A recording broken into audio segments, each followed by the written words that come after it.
Just froze. Okay.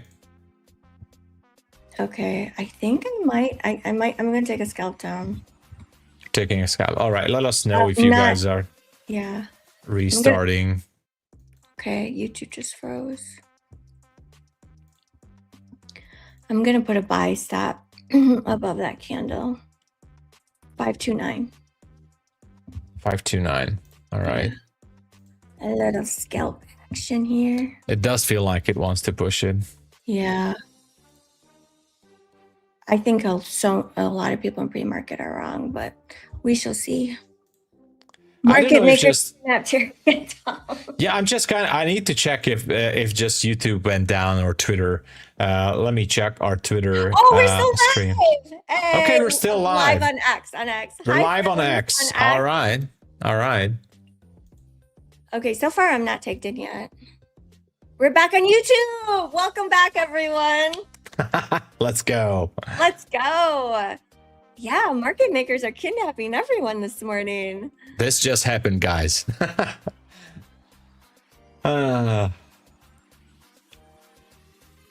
We need to restart with the likes, though.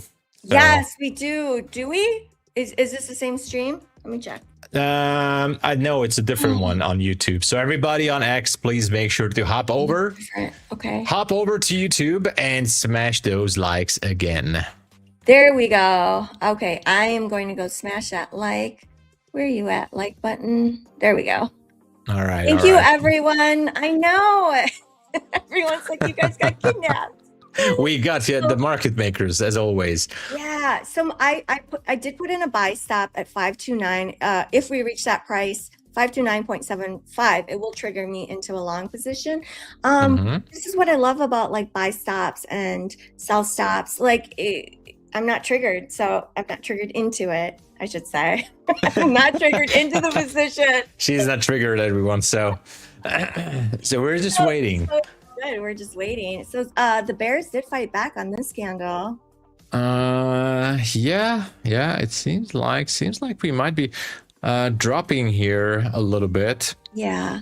I still like that short idea of pulling back, right? Yeah. I feel like that scalp, if we were to reach those higher prices, it would have just been a scalp looking for that overnight high. But now it does look like the bears are coming back in. NQ is right above VWAP right now. I'd love to see it like close below VWAP. Yeah, actually, that pullback, but we're still like very much consolidating. We are, and actually that's what I'm waiting for. Maybe I'm gonna put in a sell stop again at 422. I'm just kind of curious if we're gonna go through with the original plan, which I was trying earlier.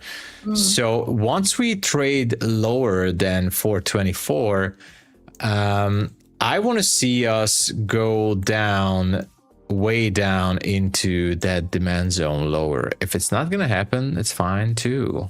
I'm not sure. We'll see. We'll see. You know what? Actually, I'm deleting this order. Just a second. Just a second. No panic, everyone. Don't worry. It's fine. It's fine. It's fine. Everything's fine. Everything's fine. Everything's perfectly fine, everyone. Okay. We are trading within that 5-minute orb range. Yeah. So market is still trying to figure things out. Yeah, all is good, guys. This could be a trap. This could be like a bull trap, right? Like it just trapping all those bulls. I'm still kind of checking this formation here on the 5-minute. Like on the 5, we had these bullish candles at 9:30 and 9:35, pushed higher into liquidity, and now we saw the 9:40 candle, a bearish 5-minute candle, and I'm kind of like trying to anticipate, are we gonna see a drop lower? Okay, I'm short, Tom. I'm short at 448. Okay. Yeah, I'm gonna try again. I'm gonna go in with 2 micros. I do see a headline that came in. There is no confirmed date or venue for possible US-Iran talks in Islamabad, and Iran has not yet agreed to talks from Pakistani officials. Interesting. So they said no bueno. Okay. Yeah. All right. No problemo. I do see another headline. Press TV has access to information about Iran's response to the American plan and Iran's conditions for ending the war, which will be published in a few moments from Mer News. Okay. All right. I like this. My trade is working. Let's go. So I have 2 micros on short. My entry was 450.13. That's an interesting price. It says 0.13. Oh, because I averaged in. I was like, yeah, you averaged in. Okay. I'm still having my sell stop at 423.50. Okay. So I'm still kind of waiting for the Oh, opportunity. yeah, I see that price. It's like below the 5-minute opening candle. Yes, exactly. So I know it could be a little bit late for some of you guys might say, oh, but that's a late entry. It's fine for me as long as it's not trying to push again for previous day high. I can let it ride in a bit of a drawdown. But eventually, I'd like to see it drop all the way down to that zone. So my final TP would be way down at 207. Oh my gosh, that's a lot of TP down there. So 217. But hey, guys, it's just 1 micro. It's fine. I can go with it. Amazing. Power of the micros. Power of the micro, but still kind of waiting. Yeah. I feel like if we can trade down to that price, your entry price of the stop order, that will be very juicy for the bears. Let's see. So far we are just hovering, consolidating, trading around VWAP right here. But the bulls, they look like they're getting a little tired right now. Just a little bit. They're not so tired. A little bit. No, not super tired. They might get a burst of energy. Yeah, maybe. Maybe. Yeah, but we're so close to the opening range low. Like how far? Okay, it could be just 1 spike down. So yeah. Wow. When you zoom out and you look at the 30-minute candles, it is so ugly. It's like wicks on both sides. Oh my gosh, the 30-minute looks, oh my God. Isn't that ugly? It is. It's very ugly on the 30-minute chart. Wow. Yeah, on the 30-minute. But this is a rejection though on the 30-minute chart. It'll close in about 11 minutes here. Yeah, it's definitely rejection. So who knows? It is ugly. Ooh, I see. We're trading below VWAP now. Okay. We're gonna take the opening range low here. Kind of wondering, are we gonna go for it? Likely there are a lot of stops down there. Anything below 426. Let me see what's happening here. That is some people's strategy to just use stops. Oh, there you go. There we go. All right, nice. Went lower. Let's go. Yeah. Go. Do it. Got tagged in. It's too late to get out now, so got tagged in on this one. And this is good. And I'm gonna use a bit of a wider stop here, which is gonna be at 5. Oh my God, I can't believe I'm putting this trade. Am I gonna have to, oh guys, there's a form, everyone. Hey! Good luck. Make sure you get your name on that form for a chance to win a free account from MyFundedFutures. Hey, I hit my TP. Let's go. Congratulations. Terry again showed us that she has magical powers. So W's for Terry in the chat. Beautiful trade. Thank you. Yeah, it was great. It's because of you. No. I got tagged into the short, so I am sitting in the short trade. As I was saying, I might just gonna have to hold this one maybe until the PM session. So this is quite a bit of a sell-off if it goes through. But final TP, final boss would be down there at 217. Who knows? I got to put a stop on this one. Yeah, it's gonna be 528 up there. Okay, let's put a stop. Need to put a stop on this trade. Actually, I'm going to put it to 525. And final TP is going to be 219. Now let's go with 219. That's good. Oh, it's so pretty. We are trading below. We are trading below VWAP, and the bears definitely took charge. Yeah. They body slammed the bulls that went long, and it was in fact a trap. It'll be interesting if we can trade below this pivot to our left of 373. That will add some liquidity if we can trade below. Yeah, 100%. And yeah, let's see. We do have a London low as well. So really good levels down there. I would say around 323. So it's just ready to take those levels out. So we are getting that partial gap fill that we were looking for. So NQ is now, it's only green by about 0.67%. So it is partially filling here. Yeah, it does seem like it. And yeah, what else do we have here? It's going nicely. And so far, let me just, yeah, go on. Do you think it'll take out that overnight low? You mean the London session here? Yeah, I think there's a good chance for it. I think there's also because we have the zone at 315. We have Asia low there. London low is very close as well. So yeah, I can imagine that it will go for it. Why not? You know. Yeah. Yesterday's VWAP was about 285 in the afternoon. So that could be a really nice target too. What's your TP at, Tom? Oh, it's way down there at 217, actually. So it's way, way, way down there. Yeah. But we'll see. We are going to be very patient with this one. And, you know, even if it goes back to the VWAP, I'd like to see this one to, well, how far can we drop? I'm just kind of wondering here. How much can it go lower? No, it cannot really go too much lower. I'm expecting a bit of a bounce here, guys, but we'll see. It's really hard to say. If we get a full gap fill, it would be 170 points below us. Oh, yeah. Yeah. Yeah. It could be very well, very fast. Woo, the bears. The bears are in control, guys. What is happening here? What is happening? Beautiful trade. Actually, I definitely love these kind of trades because, I mean, obviously I don't want it to bounce, but when it just fails to bounce, that's just always a good confirmation that the spidey senses are tingling again. I'm kind of feeling that London low at 325 is just such a juicy target.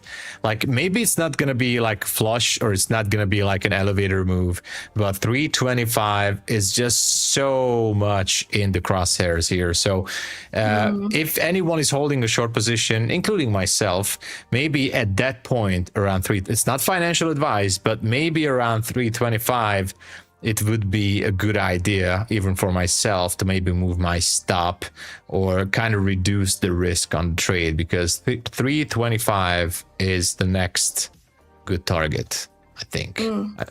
I think, not sure, but I think. Yeah. So volatility is definitely here. So that last candle that just closed, it was a range of, the high was 420, the low was 364. So about 60 points, almost 60 points in 5 minutes. Yeah, it's all happened in 5 minutes. But guys, this is just wow. So could this be maybe the reaction for the headlines? Could this be related to these news that we were talking about? I guess it could. Who knows? And let me just zoom out to the 1 hour chart. So let me take off the marks from the chart. So again, this was on Monday when Trump was announcing that he's not going to attack energy resources in Iran. And, you know, kind of confusion ever since then throughout the market. What if now the market just says, all right, you know what? That's baloney. We're just going to flush down and we're just going to go all the way down to 130. Could be possible. It could be possible. 130 would still be an inside day from yesterday's low, right? Yeah, exactly. The low was 134. I think. Exactly. It's yeah. So I'm reading in the chat like Too Short is saying it's tough action. I 100% agree. Like usually there has to be some. I mean, we used to see some clean moves, but now it's I don't know. It's not clean for sure. We're still hovering No. in the same area. Yeah. We were not able to get out from this range. So if you just zoom out on the 5 minute, I would say we need to break London low to get out from this range. We have relative equal lows, by the way, from Asia session. We have that level down there at 320, and from London low, we have it at 324. So I know it's 4 points of difference, but like, you know, with a bit of a cherry on the top, we can say that that's relative equal lows. And until we're not breaking lower on that level, we're still kind of in the same range. So we're practically trading in a rangy market. I don't know. It's tough, yes, for sure. Tricky. It is tough. It's tricky. These are tricky market conditions. Don't you think? Exactly. I feel like it's tricky every day, but this is especially tricky. This one is, yeah. Yeah. Oh my gosh. Let me check Oh on my YM gosh. here. YM is also, ooh, YM is looking What like, is going? Okay, so YM, look at that, like sweeping the lows and highs back and forth. Like this is typically when you see this megaphone shape or whatever. Like this is typically the market I don't want to be in. So just sweeping the highs and lows, like absolutely unpredictable. Like some of you guys might say, "Oh, this is a seek and destroy," maybe, but for NQ, I would say we're still ranging. I'm not all that disappointed that we're not dropping right now, but the more we stay here, especially above 400 on NQ, the more likely that we're going to see this rangy market throughout the next hour as well. It's all, yeah, it's looking like the type of day where it's rangy, but it like, you have those big candles like back and forth, but it makes its way to the low or the high, right? Like, it kind of reminds me of like trading on a holiday. Where, something like that. Yeah, where you just have a lot of really big candles, lots of wicks. It eventually makes its range for the day, but it's like can really take you out and hurt you if your size isn't right. Oh yeah, definitely. It's just typically that type of market. And oh my gosh, time flies so fast. We know that Pine Tree is already in the backstage waiting to be in the show. So before we go, I just want to say from my end that this was again a great session. Thank you guys so much for the positive vibes. Make sure to smash the likes and of course subscribe. But yeah, I had a great session. So thank you. And Terry, it's yours. Yes, thank you. This was a great session. Thank you for smashing the likes twice today. You guys are rock stars, and Tom and I will be back on tomorrow morning. Up next is Pine Tree Trader. Please give him a very warm welcome and the pine tree emoji that he loves. Yeah. Bye, everybody. Bye, everyone.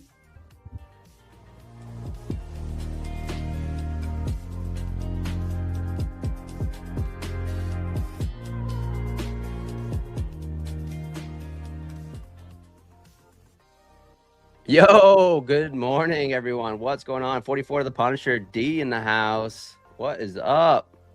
What's going on? Oh, market's pushing down here. I actually just hopped out of a short. Scalped out. I'll look for another trade though, but scalped out off this inside bar 2-minute ES. Currently up $800 on my MyFundedFutures rapid funded account. So now I'm over the buffer, which is 2,100. If I make, so what happens is a minimum payout of $500. So I got to get it up to $600. So 2,600, and I can take out $500, and then I can take daily payouts, you know, after that if I choose. Eric Lake, what is up? Smoke Trades, what's happening? Thomas, Daryl, Labarto, Vanessa, Raish, Chip Smith, MMNQ. What is going on? How's everyone doing today? Stevie J in the house. What's up? Good to see you guys. All right, so let's look for another trade, guys. So last night I pretty much was scalping off from. You can take a look at. Let's take a look at my stats here. So when I trade intraday trailing, I scalp a lot.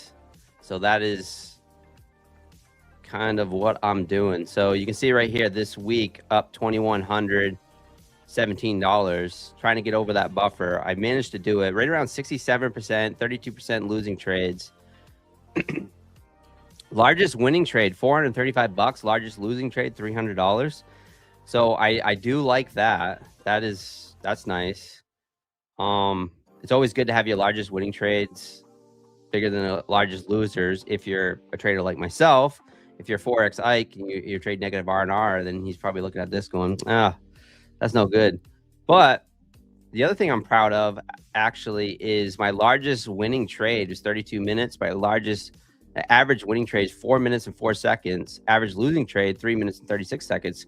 Usually when I trade and I have an account longer than say a month or so, this average losing trade time is higher than my average win trade times, right? Because holding on to the losers, like the whole hope and hoping that, you know, we get up over, hoping it comes back in my favor, right? So that's where we're at.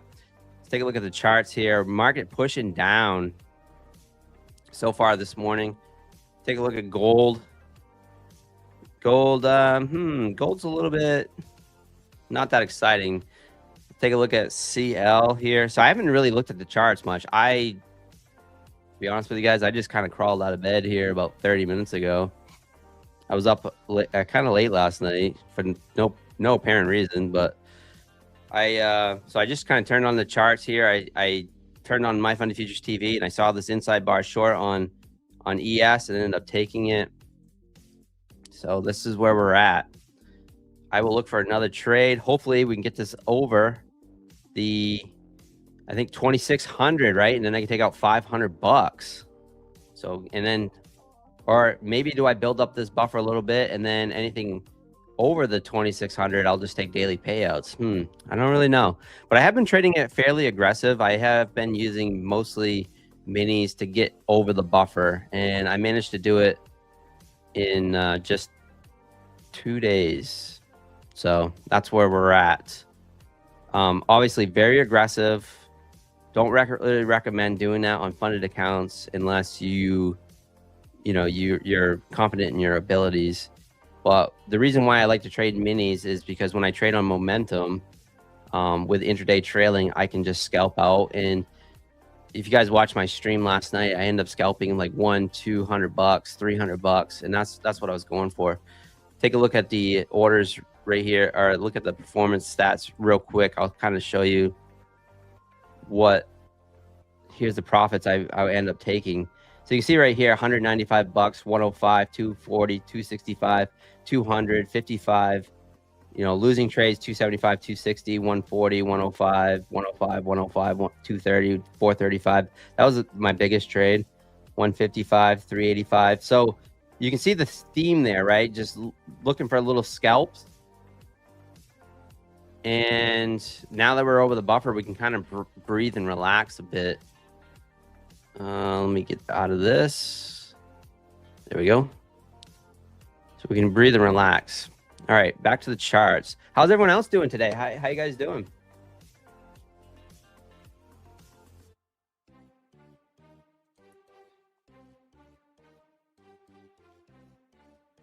How are you guys doing? You guys green or red? How's your trading been going this morning? So we're getting a little pop back up here. Nice little bounce here off this Vinay fair value gap. If you guys know anything about, if you guys been watching my stream or been following me on Twitter or anything like, and my YouTube, I made a video about this Vinay fair value gap, and I call myself an ICT trader now. It's kind of a joke. I'm not really an ICT trader, but I'm also the type of person that knows that it doesn't really matter what you trade as long as you can pull money out of the market. Then then that's the strategy for you. And I happened to pop on this indicator the other day as a joke, and it's called the Binet Fair Value Gap, and it's in the Trade-of-8 community indicators. And I've been trading it off a 2-minute chart on NASDAQ, and you can see, this is a little hindsight now, but this is a free indicator. You can see right here, we put in this bearish fair value gap here on the 2-minute chart. We pushed right up, we rejected off it, kept going, right? Kept going, came all the way down to this blue line from, 324 at 3:20 p.m. and literally bounced off it by the tick, pretty much. I mean, just wicked below it. So what I've been doing is I've been scalping off these levels, looking for 5-10 points, usually about 5 points during the Asia Globex market. But during New York, I feel like you could probably trail your stop, maybe look for 10, 15, 20 points or more, or just do the trail stop method where it starts to go 10, 15 points in your favor and you're just trailing behind and looking for that momentum where you might catch 30, 40, 50 points, 100 points. You never know. So pretty cool little indicator. It's neat. So however I can make money, I'll use it. And I haven't steered away from my inside bars or anything like that. I still got the inside bars going on, outside bars. But as far as the little scalping technique, especially when you're trading intraday trailing on a funded MyFundedFutures account. Now it's end of day for the eval, and then intraday on the funded stage is I like to look for those little short scalps. So it's been working pretty well. It's different for me to trade this style because you're essentially trying to catch a falling knife, or when it's ripping higher, you're trying to catch the reversal. And where I'm not looking for that much, but when it does play out, it works pretty well. So just being patient now, Michael. Nice. AZ in the house. What's going on, man?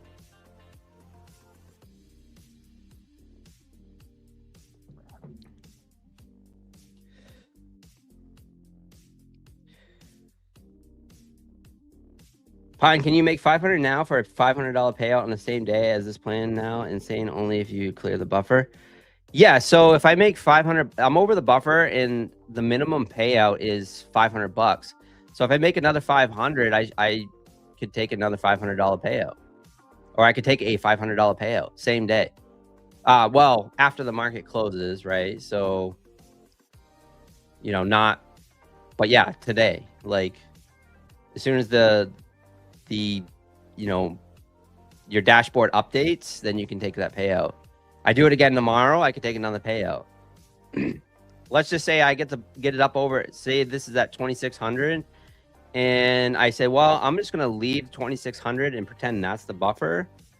I could take out tomorrow I could take another scalp, and for 150, $200, and then take out that 100, and get it built back up, and then I can take out more. So like I said, it's $500 minimum, but yes, pretty sweet. What is the buffer on a 25K rapid? Oh, someone in the chat probably knows that. I've been trading the 50Ks. I probably should know that. Maybe Abhishek or Magnus knows the buffer for the 25K. I haven't been trading. Now that is something new that just came out, is a 25K, so I'm not actually too familiar with it yet. 1,100. All right, thank you guys. See, the chat always knows. The chat is 100% win rate, like I always said. Thank you guys so much for that. 1,600, 1,100, $1,000 drawdown, $1,500 target, 1,600 buffer, if I'm right. Okay, so yeah, I think that's correct. All right, 2-minute chart here. Watching this, got a little bounce here off 24,328. Looking for a trade. Inside bar on ES.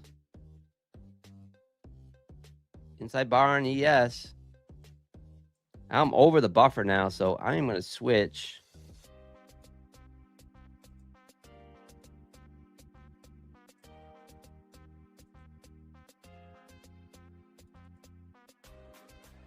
To the MES chart here.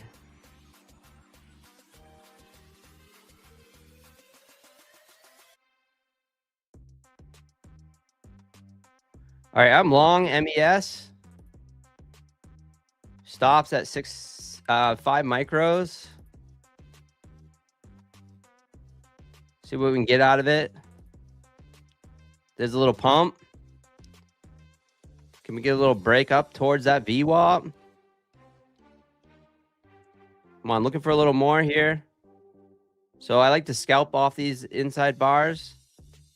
66.50 is a resistance here. Bang, come on.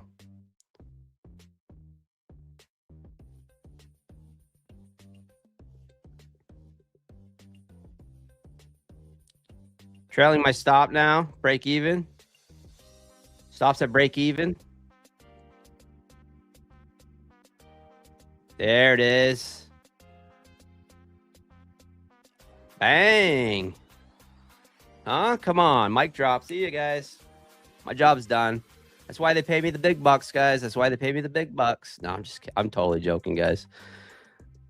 Nice scalp right there off the 2-minute MES. 47 to 54. Now up to $2,270, so up $953 now. Just need another well, just a little over 300 bucks. Could take a daily payout. Now, don't have to take it today, right? It doesn't have to be today. I'm over the buffer. That feels great. So no more intraday trailing drawdown. As you can see, my trailing drawdown right here is no longer. So I'm actually building it up now. W's in the chat, guys. Pine trees in the chat. I've been loving trading this ES 2-minute inside bar breaks. You can see right here here's another. I mean, all this morning, ever since the market opened, you can see these inside bar breaks. The way I trade them is just like what I showed. You can see my entry right here as soon as we break. Now, another technique is what a lot of other people do is that they'll look for maybe a retracement after the break, so they wouldn't have gotten in on that entry, and then the stop goes below, so they'll get in a little bit cheaper price, but you sacrifice maybe missing the move, which is perfectly fine. That's where we have to be patient. Now, you can see right here, it worked well off this inside bar. And then we came in reverse. We put in these 2-minute inside bars. You would have took the short off that. And then you would have got the big flush, right? Off from that. In hindsight, that 42 points, but, another banger. So, but I've been kind of just doing what I said earlier, is just looking for that 100, 200 bucks, 300 bucks. Trading the minis, but now that I'm over the buffer 2100, I'm going to slow down a bit and try to just get towards that payout which hopefully we can get to, and then we can take it on stream. Wouldn't that be awesome to be able to take a payout on live on stream? So, and then showcase those daily payouts and what it's about, because you get those daily payouts, guys. I've been saying this forever. It's like, get those daily payouts, right? I'm always preaching to my pine cones right on my stream. I say, get those daily payouts, because, we're someone that's been a full-time trader for a while now and had to do gig work and, all that stuff, just because I didn't want to have to go back to a full-time job, and I wanted to still trade. So in order for me to do that, I would go do gig work, Uber Eats, all that stuff, DoorDash, Walmart, Spark, to buy more evals. And once I was able to really start getting daily payouts and pay myself, I said, man, if I could only make $100 a day, you know, consistently for daily payouts, you know, if I could just get it up. And so that way, so that was like my first goal, you know, was just be able to make $100 a day. And then after that, it was like, well, you know, it starts to turn into $500 a day, $600 a day, $1,000 a day, you know, $8,000 a day, you know, especially when you're copy trading accounts, right? So if you have multiple accounts, say you have 3 accounts, you know, you times it by 3. And so next thing you know, it's $1,500 a day. And I know it sounds like I'm selling the dream, but it is a reality, and it can be a reality. It's just, you have to be patient with yourself and try not to rush it so much, you know, just try not to rush. So anyways, guys, this is just my little rant there. Corey, the phone trader in the house. What's up, Corey, the phone trader? Man, that's what I'm doing. Walmart Spark for evals. Yeah, Walmart Spark for evals. I definitely liked doing the Walmart Spark. Walmart Spark was my favorite gig to do as far as DoorDash and Uber Eats and all that stuff. So, but yeah, I love the Walmart Spark. Does anyone not do any gig work? I want any Uber Eats drivers, DoorDash drivers that are just grinding it out while you're trying to, you know, make it in trading. Absolutely nothing wrong with it. If I can make $100, that's awesome. I made that in 7 hours at work. Nick, yeah, exactly. Nick plays bass. So that's something to keep in mind too, is that, you know, when you go to your job, and let's just say some of you guys are making big bucks. I know some of you guys are making $300,000-$400,000 a year or more, but you know, if you're just a median worker and you're making your, you know, $30,000 to $50,000 a year, and especially in my area, you know, if you go up to, you know, in Maine, when I made $80,000 a year as at the post office back in 2000 and oh geez, when did I quit there? 15 or something like that, 2016. I was making about 85,000 a year. I was living like a king in my area. I mean, everyone thought I was rich, but you know, in different areas, you know, obviously it depends on where you live. But yeah, that's something to keep in mind, is like, you know, like you said, if I can make $100 a day, that's usually what I make at my job. Well, why are we, I mean, like, so I constantly preach in base hits, base hit trades, base hit days. It's like, if you're over the buffer, let's say a daily payout, and you are up $300 and you could take a $300 payout, why try to push it to $3,000 or something? You know, it's like it's really not needed. It's really not needed. It's like, if you can just take those base hits, especially over and over and over again, this is the reason why I'm net profitable. It's been taking those base hits and stacking those days, right, and using the power of the prop firms as leverage to, you know, consistently build up those buffers and to lock in those payouts. And it's just been taking base hits. I am one of those people that likes to make, you know, $100 to $500 a day when I'm trading, and then I walk away, you know, especially when I'm copy trading accounts. You know, when I have a daily payout account, I tend to like to push that even more. But let's just say you have a few rapid accounts. Let's just say you have a rapid daily payout account. So this is my favorite method, and I'll keep preaching this, but this is my favorite method, is where you have a daily payout account where you can put money in your pocket every single day, where you can put money in your billfold every single day, and then take a pro account and build that up, build it up slowly. Take your one trade, your one setup, you know, like we have Ash Trades coming on after me. He'll talk a lot about that. You know, taking that one setup, you don't even need, with a pro account, MyFundedFutures pro account, you don't even need to trade that every single day. You know, as long as you stay active and trade it, you know, at least once a week, you know, payouts every 14 days, you know, you can really build that up, that pro account, and then get to live, get to that blue row capital that we've been talking about.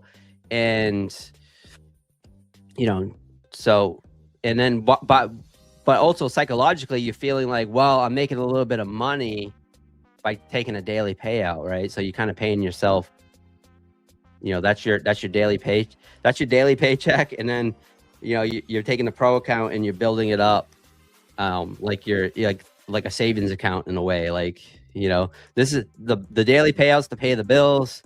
The pro accounts are to try to build up a little more and then work towards those bigger payouts and things like that. So congrats to some winners. We get some winners in the chat.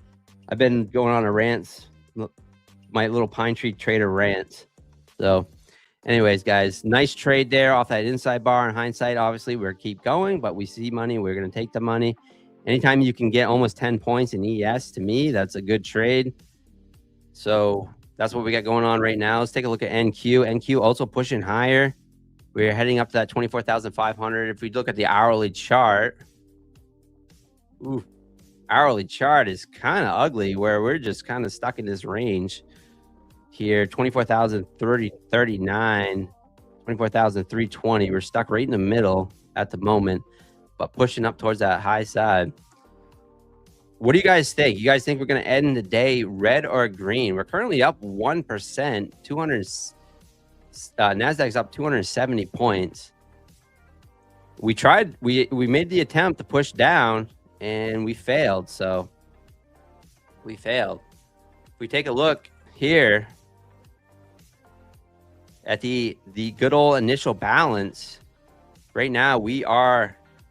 So we made a new low, we pushed that new low, and we are forming that initial balance. So the initial balance right now, I have at 526 on MNQ and a low of 328.50. So that's the initial balance, and it's about ready to be set as soon as I hop off. So I'm sure Ash will be talking about that. But I come from a background of market profile and TPO charts and things like that, where, you know, one of the very first things that I wrote when I wrote in my journal was the initial balance stuff. So pretty interesting seeing Mr. Zink and Ash start to talk about the initial balance stuff. It is, if you throw on a TPO chart and start looking at that market profile theory stuff, it's pretty much the way the big institutions tend to want to trade. You know, I just always found it difficult. I never quite learned to trade off of it. They have managed to figure out a way, because looking at those higher time frames now, as I evolve it as a trader, you know, I have been looking at the higher time frames, like the hourly chart, things like that, to kind of look at my direction. But for the most part, I'm still a scalper at heart, you know, just taking those small little base hits and then moving on for the day. So congratulations, we have some winners. Oh yeah, guys, I wanted to remind everyone to make sure you guys follow us on TikTok and Reddit and obviously YouTube and X and all the social medias, Instagram. Follow all your favorite traders on there for MyFundedFutures TV. You know, you have Ash, you have myself, you have, you know, Tom, Terry, Myth, and Husk, and Matt, and all the regulars, you know. And make sure you follow us. Make sure you follow MyFundedFutures on all those socials, because they're giving out, they're doing giveaways on those. So you can see right here, Google form winners, and then just before that we had the TikTok winners. So some TikTok winners. So MyFundedFutures is giving out tons of account. Make sure you follow all those socials. You know, I might even do some dances on TikTok. I don't know. We got to get the group together. We got to get all the hosts together. We got to do one of those group TikTok dances so everyone can be scarred for life for watching that, right, guys? Right? Miss K in the house, Trader 007. What's going on? Any questions for me, guys? I got a few more minutes left. We took a nice trade here. I am currently up $953. I don't really want to push it unless I see something that's A++, right? Over the trailing drawdown. So we're building up that drawdown and then looking for those daily payouts. So the Harlem Shake trend, that's right. I was thinking about doing the Harlem Shake or the Dougie or the Peaky Peaky dance or something, right? I have a feeling the only person that can actually dance on this whole stream is probably Terry. Maybe Methodical. He might surprise you. Or Hosk, but we know that Terry probably could dance. Terry was in the cheering, so.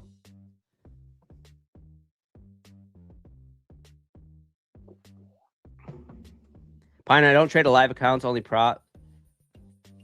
How much does a contract cost on ES? Is it full 6K? So I would need tuck flips. It all depends on the broker. So like if you're using Trade-Evade or something like that, you know, the margin requirements change. So it depends on the broker. Like if you're trading on Robinhood or something like that, it's even more. So yeah, it depends on the broker. So you got to check with your broker. You can see Matt Rave dancing. Yeah, I can see that with his fluorescent shades on, jamming. But yeah, guys, follow us on those socials, and for your chance to win some of those accounts, right? Win some of those accounts. We love that. Market's pushing higher. It's sitting right at the VWAP on a 2-minute. Take a look at NASDAQ here. So we don't have a feast on today. We have Ash is going to be filling in. So a feast is not on today. So we have Ash coming up in just a few minutes. So we are excited about that. I will be watching. I'll be lurking in the background. Okay, well, MyFundedFutures is the best. Yeah, for sure. I agree. I mean, it is definitely the best prop TV show on YouTube's. That's for sure. I watch all those other streams. They're boring. But thanks, guys, for being here today, every single morning. I am streaming later tonight at 5:45 Eastern PM. So tonight I will be streaming on my own channel just before SK. So it's the great segue just before SK. I hop off just before he hops on at night. So if you guys are around during Globex, come check me out. And I want to thank everyone for being here today. We took a nice trade once again. So nice little banger. And then hopefully tomorrow I can report to you guys that we're going to take a daily payout from MyFundedFutures Rapid account. So please use code YouTube if you're buying any of those accounts. And we got Ash on right now. So I want to thank everyone. I'll see you guys tomorrow. Peace, guys. Peace. Give it up for Ash.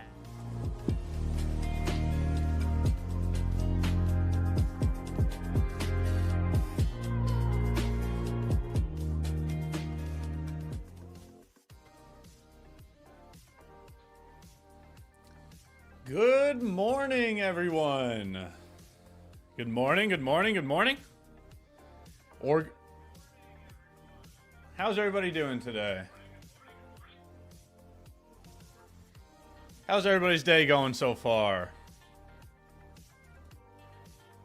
All right. We have a handful of things to talk about.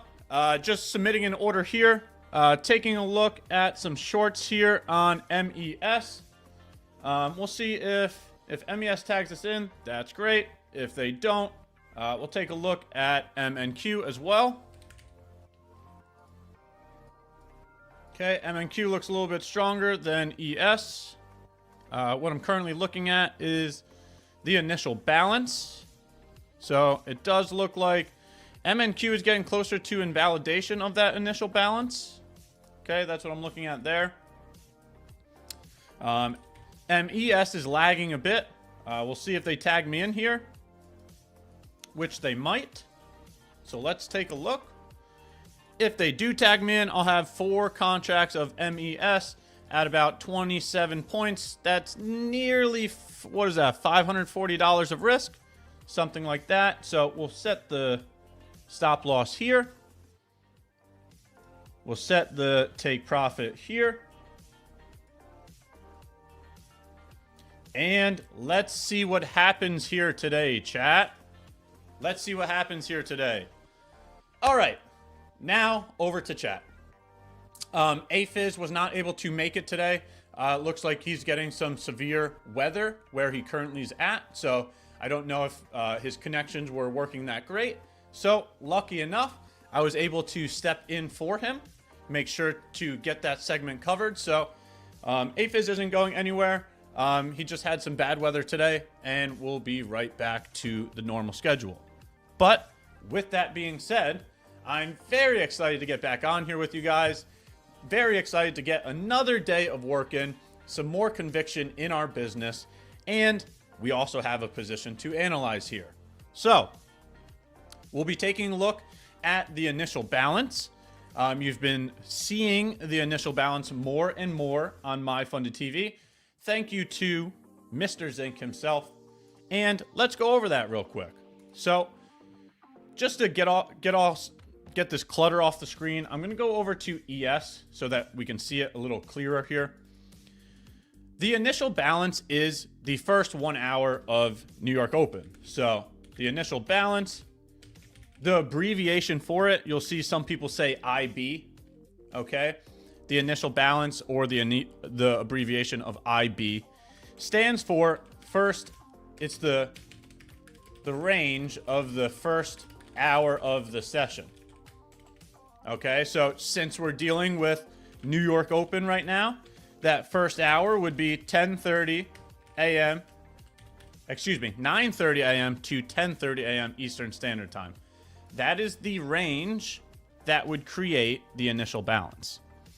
What we're doing here with the initial balance is we're analyzing the high and the low. Okay? We are only looking at the range of 9:30 a.m. to 10:30 a.m. So I am only analyzing the highest high of 9:30 a.m. to 10:30 a.m. and the lowest low of 9:30 a.m. to 10:30 a.m. Okay? Once we're capable of measuring that range, then we look to see which one formed first. If the high formed first, we'll look for shorts. If the low formed first, we'll look for longs. Since this morning, the high was formed at 9:30, the low was formed at 10 a.m.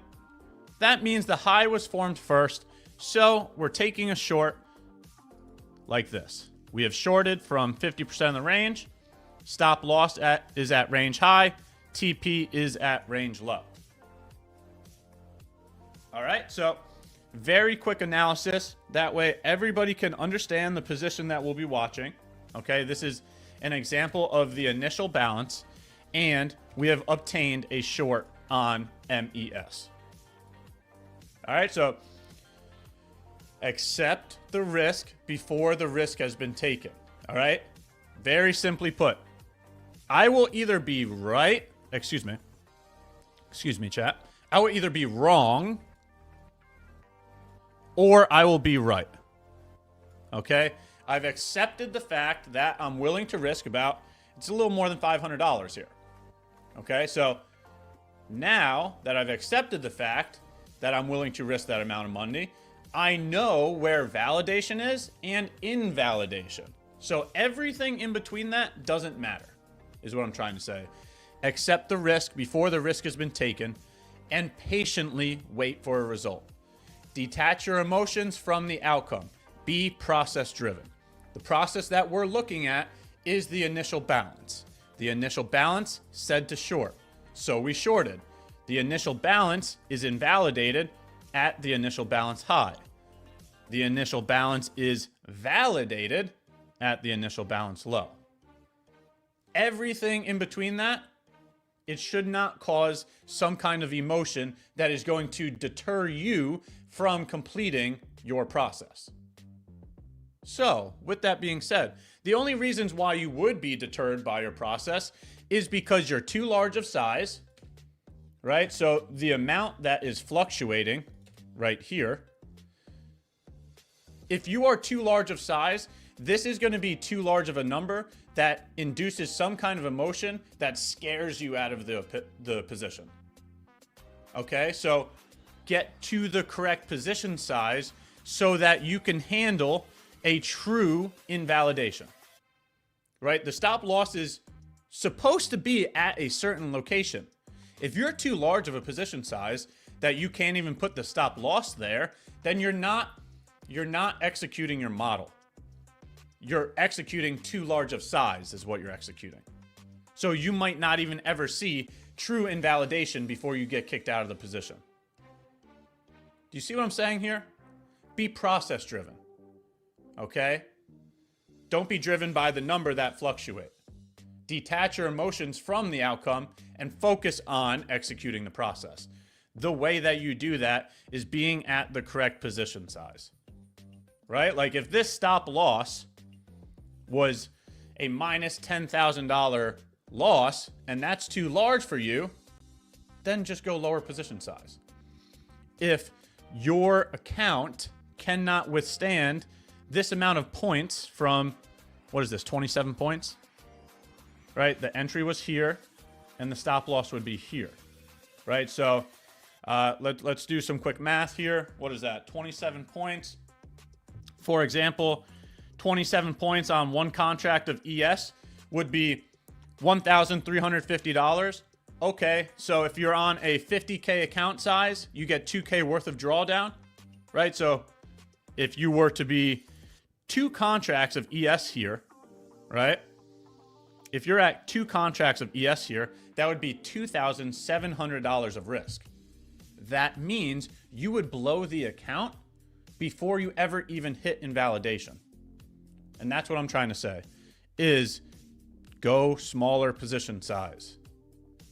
Go smaller position size so that you can conduct the model the way that it's supposed to be conducted without being deterred by emotions. All right? So that's my quick spiel. Everybody, always do your own due diligence. Please understand that you must accept the risk before the risk is taken. This is not a signal service, okay? This is me documenting my own trading experience, okay? Please always do your own due diligence. Please make sure that you're capable of accepting your own risk, okay? This is me taking a trade, and that is it. We will see what happens here, chat. Now, I'm sorry, but I hopped right into the conversation without saying good morning. So let me get over here to chat. Let's see who we have here today. Let's see who we have here today. Well, the first thing that I see is that the like button is only at 160 and we have 300 people in the live stream. All right, we need to change that. Go smash the like button. We need the like button to be at 300. Okay, if everyone in here smashes the like button one time, we'll be at 300. All right, let's get the like button up to 300. While you're at it, hit the sub button, turn the notifications on, and let me go see who is here today. I missed out on my good mornings. Let's see. Oh, you guys are... All right, here we go. Good morning, MMNQ. How are you doing today? Good morning, Snowy. Good morning, Shark. Good morning, Smile. Smoke Trades, how are you doing today? Tris, good morning. Rio, good morning. Queen, good morning. Chart, good morning. Full Port Dump, good morning. PNYX, good morning. Queen Zara, good morning. Goot Futures, good morning. Kaylee, good morning. Moodip, good morning. Island Dreams, how are you doing today? Corb Trades, good morning. Raise Trades, good morning. Raul, good morning. How's everybody doing today? How's everybody's week going so far? Throw a 1 in chat if you're green on the week. Throw a 2 in chat if you're red on the week. And throw a 3 in chat if you've yet to trade so far this week. Let's see how everybody else is doing so far in the community. Good morning, Marley. Good morning, JNB. Good morning, Frequency. Good morning, Blint. I hope everybody's day is going well. I hope everybody's week is going well. We're definitely about to talk about that town hall from yesterday as well. That was, wow, that was incredible. A lot of information to unpack there. That's the conversation that I'm going to go into next. So, Ash, what made you take that trade? It retraced more than 50%. So the initial balance is the first 1 hour of New York Open. So from 9:30 a.m. to 10:30 a.m. During that time frame, I'm only looking at the range between 9:30 a.m. and 10:30 a.m. Right? So you can see here, this is 9:30, and you can, let's just put this on the chart real quick. Here's 9:30. Here's 10:30.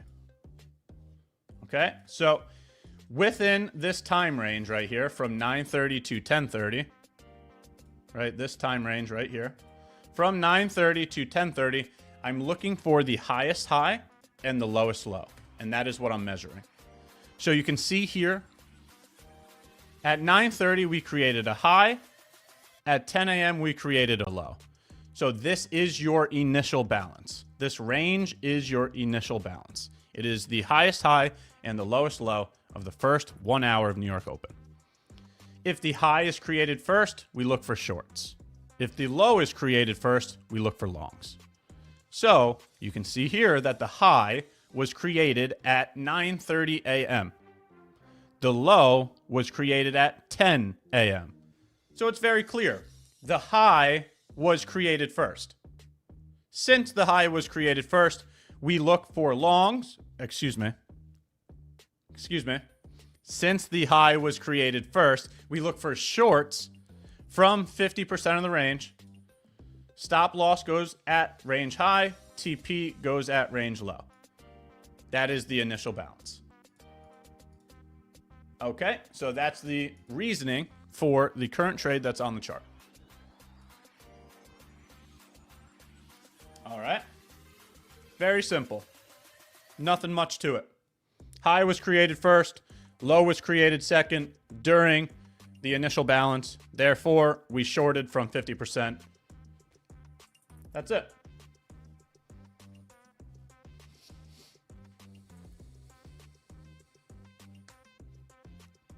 Why on MES and not NQ? I have no explanation for that. Don't make it more complicated. Right? The more things that you want to add to the strategy, it's only going to make it more complicated. So, no reason to do that. There's not a technical analysis that made me say, oh, let's go with MES instead of MNQ. No, I was on MES, so I executed the position. Right? Simplicity brings clarity. Make it easier for you to make decisions so that you can execute, right? Like, for example, if you have a checklist of 20 different things, you're never going to get into a trade. There's going to be very little amount of times that you can check off all 20 different things. Now compare that to a checklist of 1 or 2 things. You're definitely going to get more trades with a smaller checklist. You will have less decisions to make with a smaller checklist. So, in my opinion, simplicity brings clarity. Make it easier on yourself to trade, right? So, that's the entire reason why. Simplicity brings clarity. That allows us to focus on what truly matters, which is risk management, right?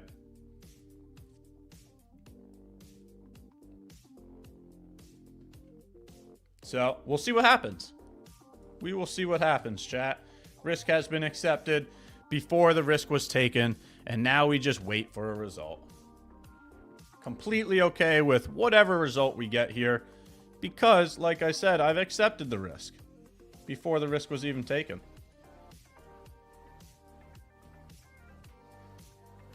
Ooh, looks like we just had some giveaway winners. Cheers, chat. Cheers. Congrats to the winners.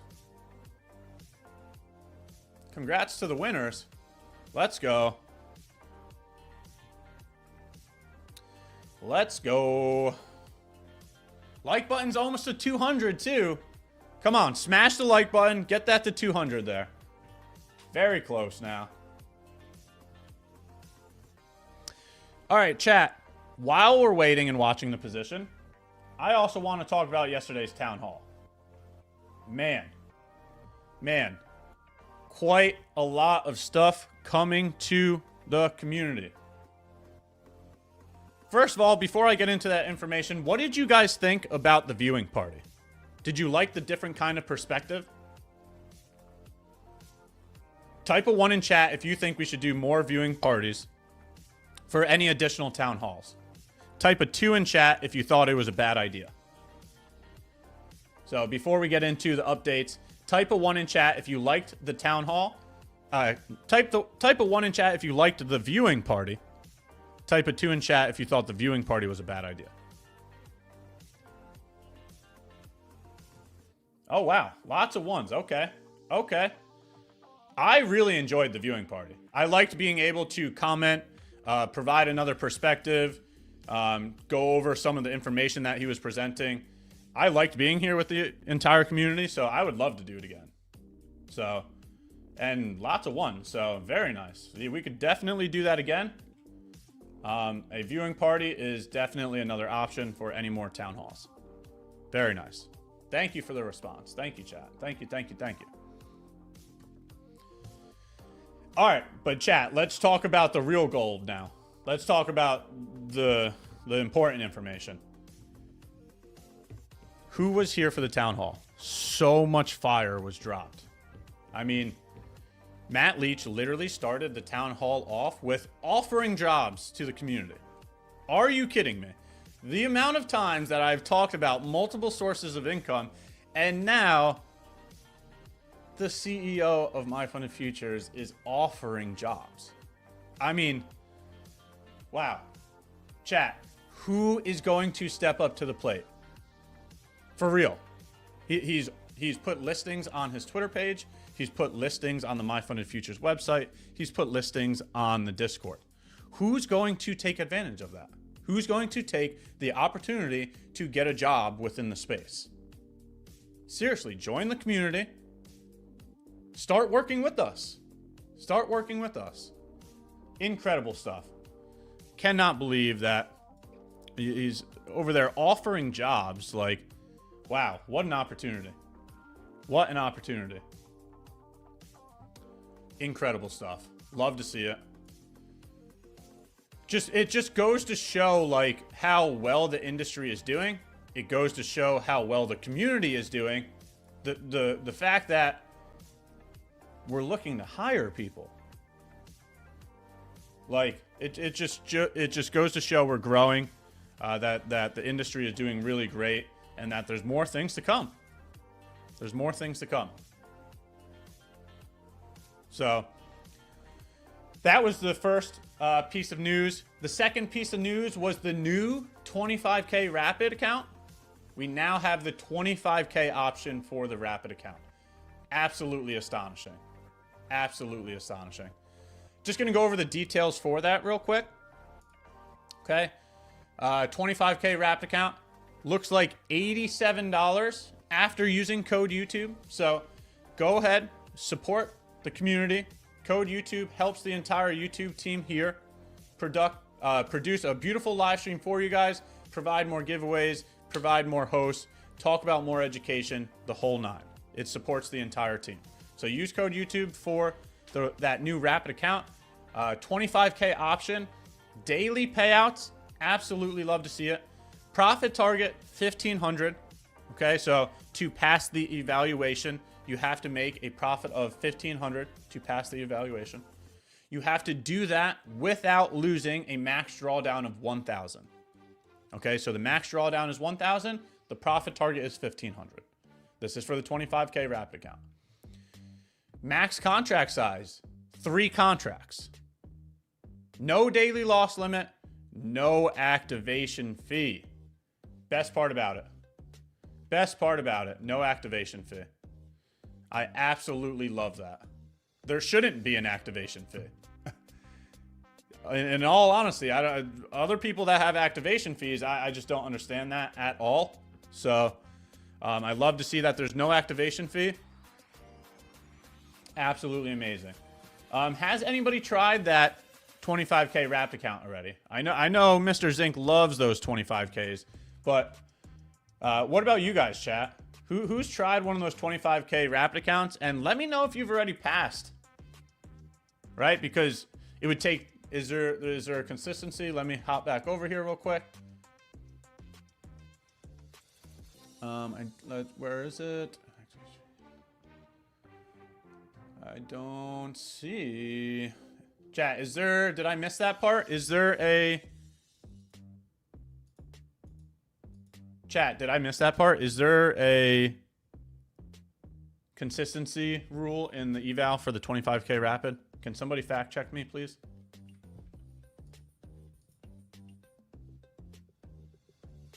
%, right? Yeah, so I didn't want to say it without getting it double checked. It's 50%, right? Yeah. Thank you, chat. I really appreciate you guys. So, right, pass in 2 days is what that comes down to, right? If you do 50% on the first day, then 50% on the second day, then you can hit that profit target, be within the rules, get into the funded account. So, just wanted to get through that last very important information to understand the account. 25K wrap accounts, though. Let's go, chat. That is absolutely amazing. What else did we have? Oh, Charlie Jacobson. You guys saw that I interviewed Charlie Jacobson here on the channel. He is the president of Blue Row Capital. So, for example, you start an evaluation at MyFundedFutures. You pass the evaluation, and it gets you put into the sim funded account. In the sim funded account, if you reach enough payouts, if your performance proves your abilities, they'll put you into a live account. And that live account is going to be over at Blue Row Capital, where Charlie Jacobson is the president of it. Charlie literally said right in front of all of you on stream that he's currently looking for more live traders. So, chat, I will hand the question off to you. Which one of you are going to join me in the live accounts at Blue Row Capital? Who's next? Who's up next? And it's got to be somebody right here from the community that needs to join me. So, who's going to make it to a live account? Who's going to be up next? And on top of that, this is the craziest part. This is the craziest part. Charlie literally said that he's looking to scale his live traders. His words were that he was looking to allocate more money to help scale his live traders. You understand what that means, right?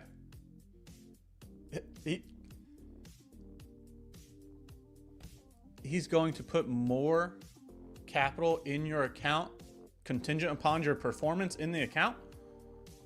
He will scale it for you. Are you kidding me? Incredible. Absolutely incredible.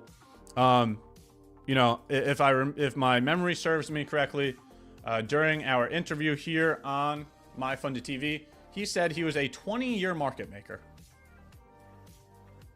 Would you want to be working with a 20-year market maker that helps you scale your account? Yes, please.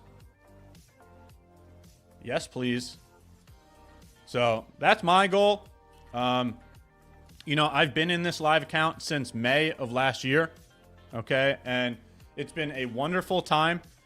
We've had many different payouts from it, and we're coming up on a year old. In May, I will be in the account for a full year.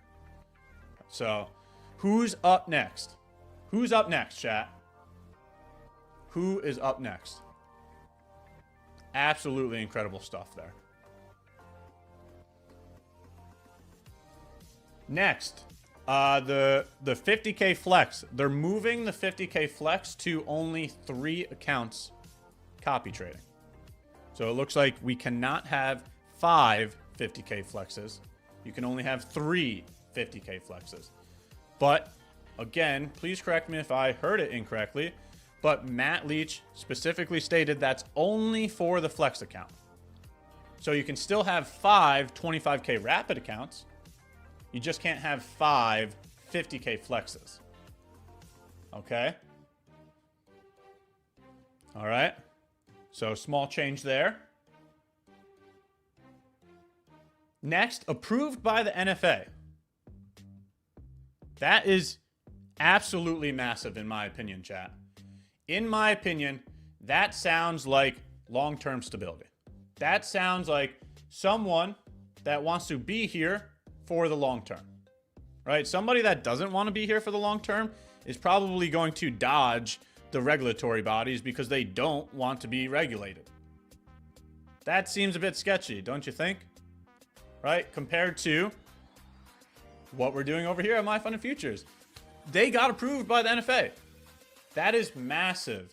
That is massive. That just goes to show that they're doing all the right things and they're looking to take another step forward. They're looking to become more stable and they're looking to be here for the long term. That is massive. Absolutely love to see that. Huge step forward in the right direction. Merch coming soon as well. They had mentioned merch. I don't think there's like a shop up and running yet, but if MyFundedFutures gets a merch shop up and running, I will be grabbing all of the merch. I'm gonna buy that thing out. I'm gonna just take the full stock on the first shipment, and then they're gonna have to reload. So some MyFundedFutures merch would be absolutely astonishing too. But what do you all think? What was the best part of the town hall for you guys? That was just a couple key points that I wanted to reiterate today. I'm most excited. I'm most excited about working with Charlie Jacobson. I'm most excited about the new stuff that's coming to MyFundedFutures. It looks like they even had a new product coming, right? They said this coming Tuesday there might be a new product. I will also be checking that out as well. So, what did you guys think about the town hall? What was your favorite part to it? W for Matt Leach, W for Charlie Jacobson for getting on the live stream, getting in front of the community, and with such amazing information, to say the least. To say the least. Absolute W.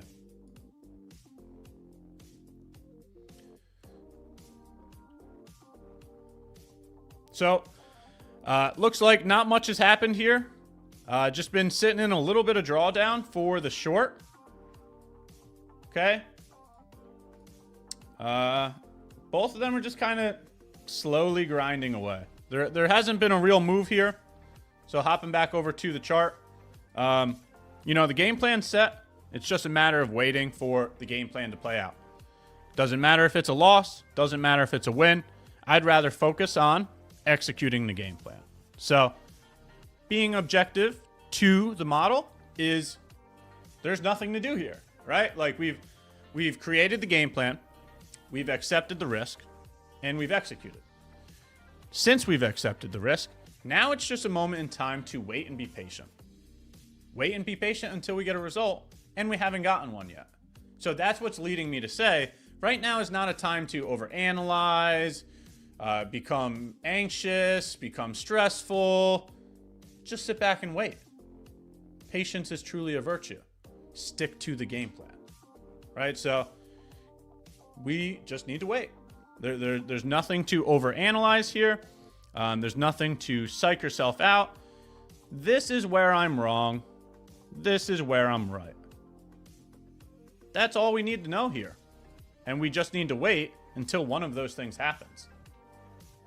So I will either be wrong when price goes here, or I will be right when price goes here.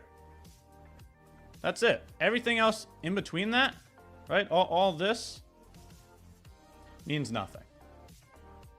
So I'll just wait. I'll be patient and wait. Give me 2 seconds, chat. I'm going to move the standing desk to sitting. So I'm going to bring you guys on the elevator with me. Let's go. Let's go a floor down here. Let's take you down a floor.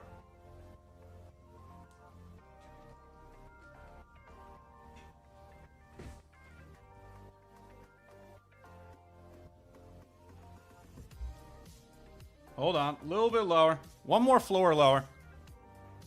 All right. There we go. There we go.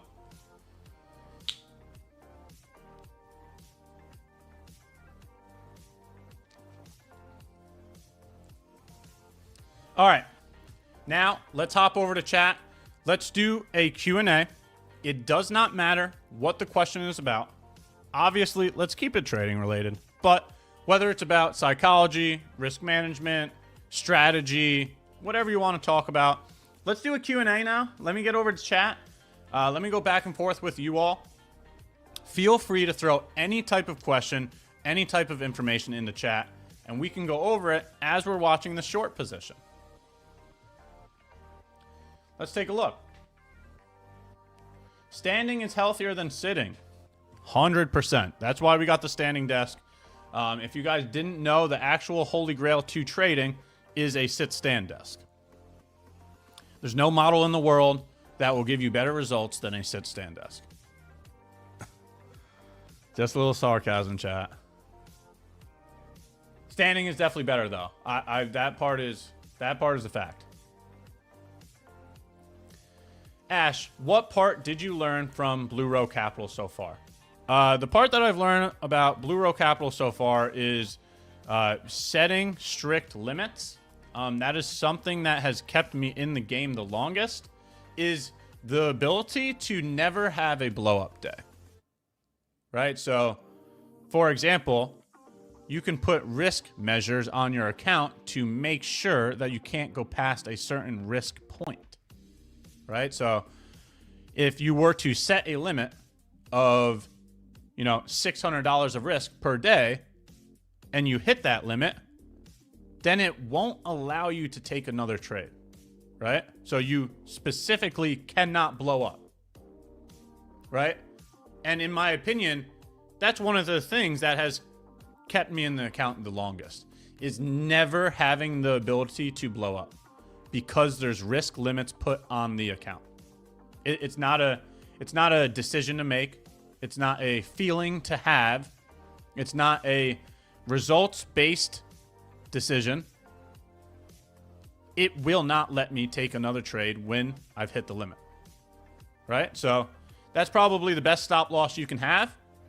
And being the most efficient loser is what has kept me in the account the longest. Because the fact of the matter is you're going to have losing trades, right? There's just no system in the world that has a 100% win rate.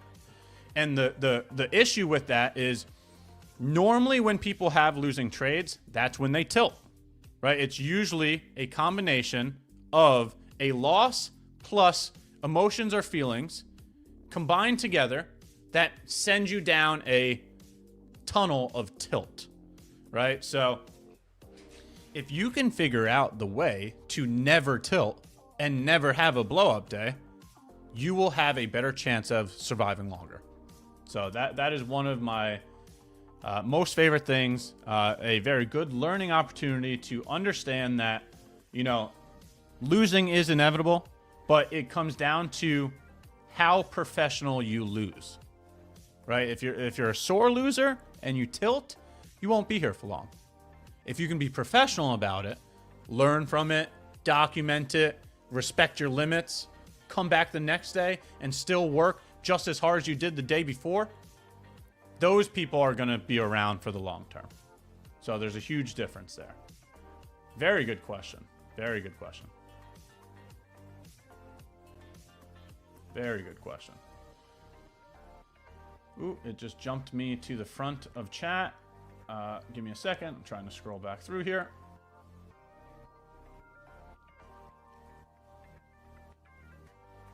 Where are we?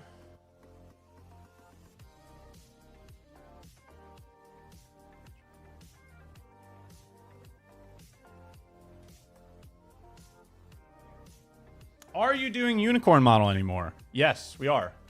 We have multiple tools in the tool belt now. We have the unicorn model and the initial balance. So yes, I am. I have traded both of them this year already. Dogs versus cats. I have neither. So I know that's not an option, but that would be my answer. Neither. I have no animals. I guess if I were to get one, like if, gun to my head, I have to make a decision. I would probably go for a dog. I'd get a dog first. $800 away from passing an eval that you won here. Let's go, helpful. Let's go. You got this. Let us know if you pass that account. You got this. Slow and steady wins the race. Okay? Don't force it. Let it come to you. Slow and steady wins the race. You got this. Let us know how that goes. What's the difference between the Pro and the Rapid? All right, so let's take a look. The Rapid is going to be like your daily payout option. Okay, so just like the most simplest terms, this is what I would say. Rapid is for daily payouts, and Pro is for largest payouts, right? You can go get 100K from the Pro account. That is the cap for the maximum payout on a Pro account. Okay, so that's how I would differentiate them, is that the Rapid is for daily payouts, and the Pro is for largest payouts. Now, one of the key differences here is drawdown. Let's hop over here. Let me just pull it up real quick so that I can have my confirmations. So end of day drawdown on the Pro, intraday on the Rapid. That's a huge difference. End of day is massive. Okay, that's my favorite in my opinion. End of day. So a couple differences there for the Pro versus the Rapid. And then lastly, right, the Pro is going to be a little more expensive. So what the type of account, the price, and the drawdown. Those would be the three different things that I would say for the different account types. Good morning, Ash. Just arrived. Hey, what's up, Andres? How are you doing today? I wouldn't take that IB, as NQ shows break up and ES break down. So there's a divergence. What do you think? Let's take a look. Okay, so there is no divergence, right? The NQ created the high at 9:30, and so did ES. NQ made the low at 10 a.m., and so did ES. So you're calling it a divergence, but I'm sorry, I don't agree with that. Both of them created the same type of IB. Both of the IBs show a short position. So I don't agree with that statement.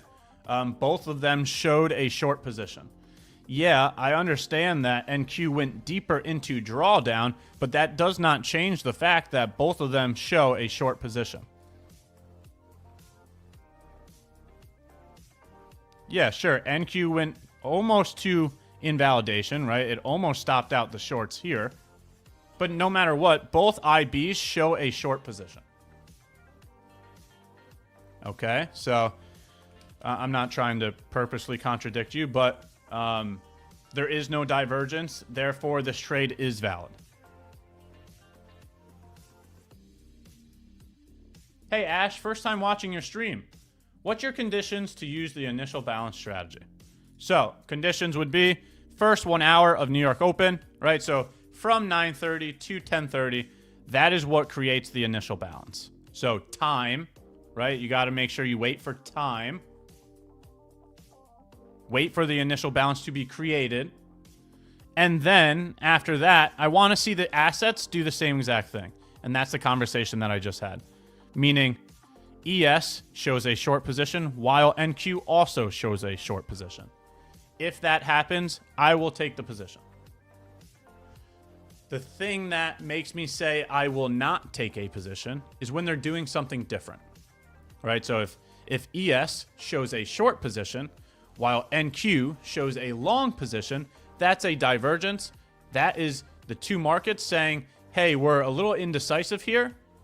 Okay? That would be a reason to not take the position.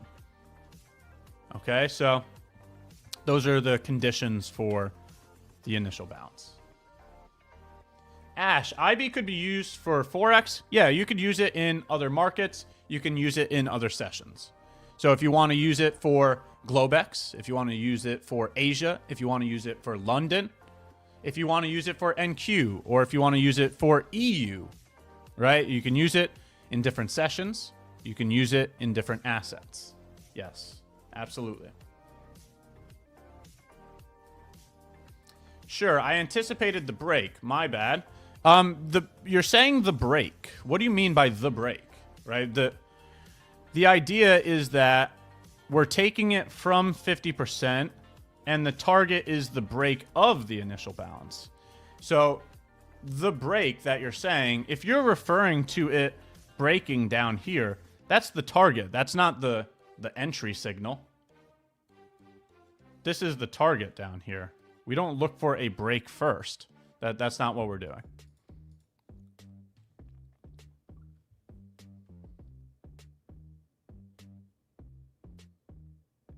The best part of the market is that you can have your opinion and someone else can have a different opinion and you can trade your thought. Yeah, that is perfectly said. I 100% agree with that comment. There's millions of different ways to trade. Everybody is allowed to form their own opinion, right? The only thing that matters is you need to figure out a way to make money, right? So your income needs to be greater than your expenses. No matter how you do that is okay. And nobody should judge you on that, right? Like if you have a different model than somebody else, that's fine. If you have a different win rate than somebody else, that's fine. If you have a different risk to reward than somebody else, that's fine. The only thing that matters is that your expenses are less than your income. No matter how you do that is great. Become an independent thinker. Become an owner of your own business. Take full accountability and responsibility for all of your own actions and all of your own decisions. And own your business. Don't let any of the noise distract you from that. Okay? Very good comment. 100% agree with that. 100% agree with that. The break up in NQ, it never broke up though. So that's just why I'm like confused. Like you're I guess maybe you were predicting that it was going to go above this high, so you didn't take the short, but like that happened after the initial balance was already confirmed. So maybe I'm just not understanding.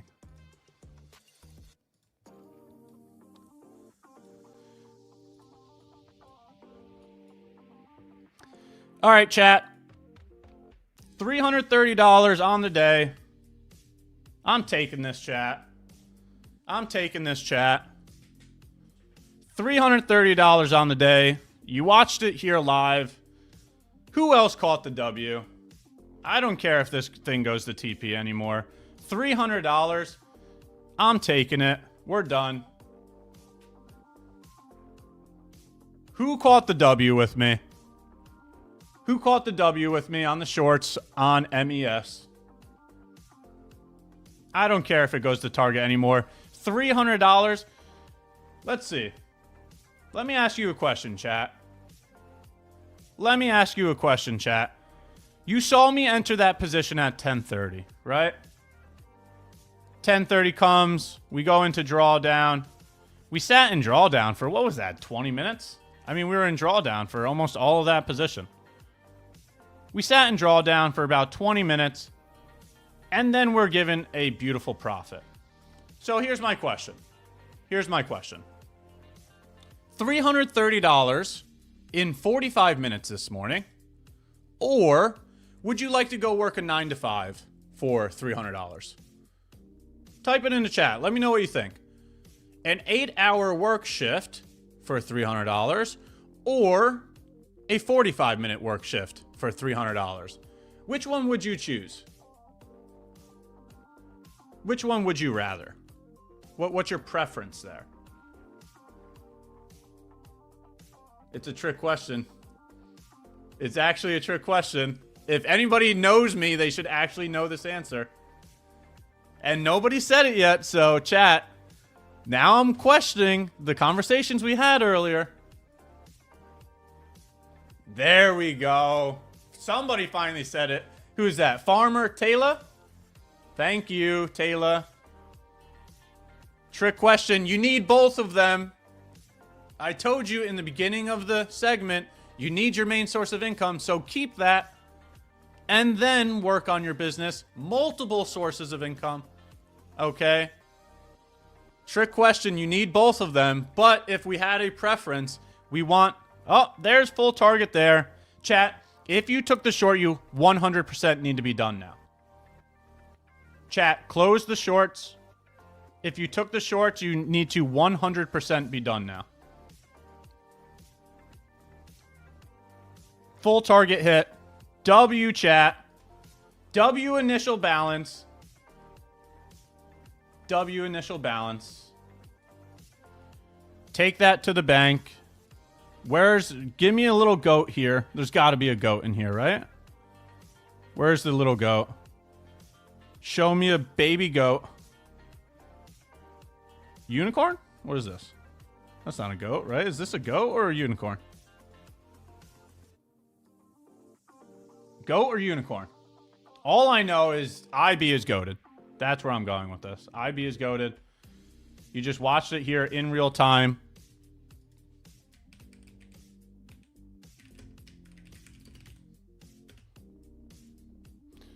Let's get a little pointer finger too, right? We'll point it to the goat. Absolutely goated. W chat.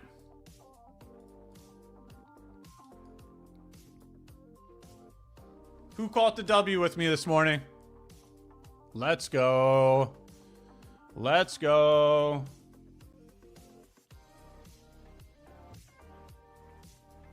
And it's running.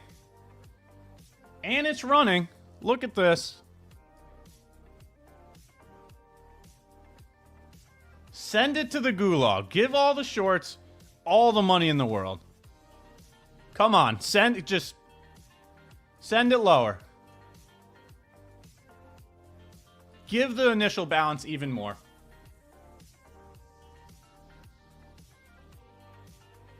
I got the double W today. Whoa, Bernie, let's go. Hold on, Bernie, didn't you get that change in the state of delivery too earlier? Hold on, did I just... Bernie, was that from earlier? The earlier live stream? We got one there and we got one here too? Are you kidding me?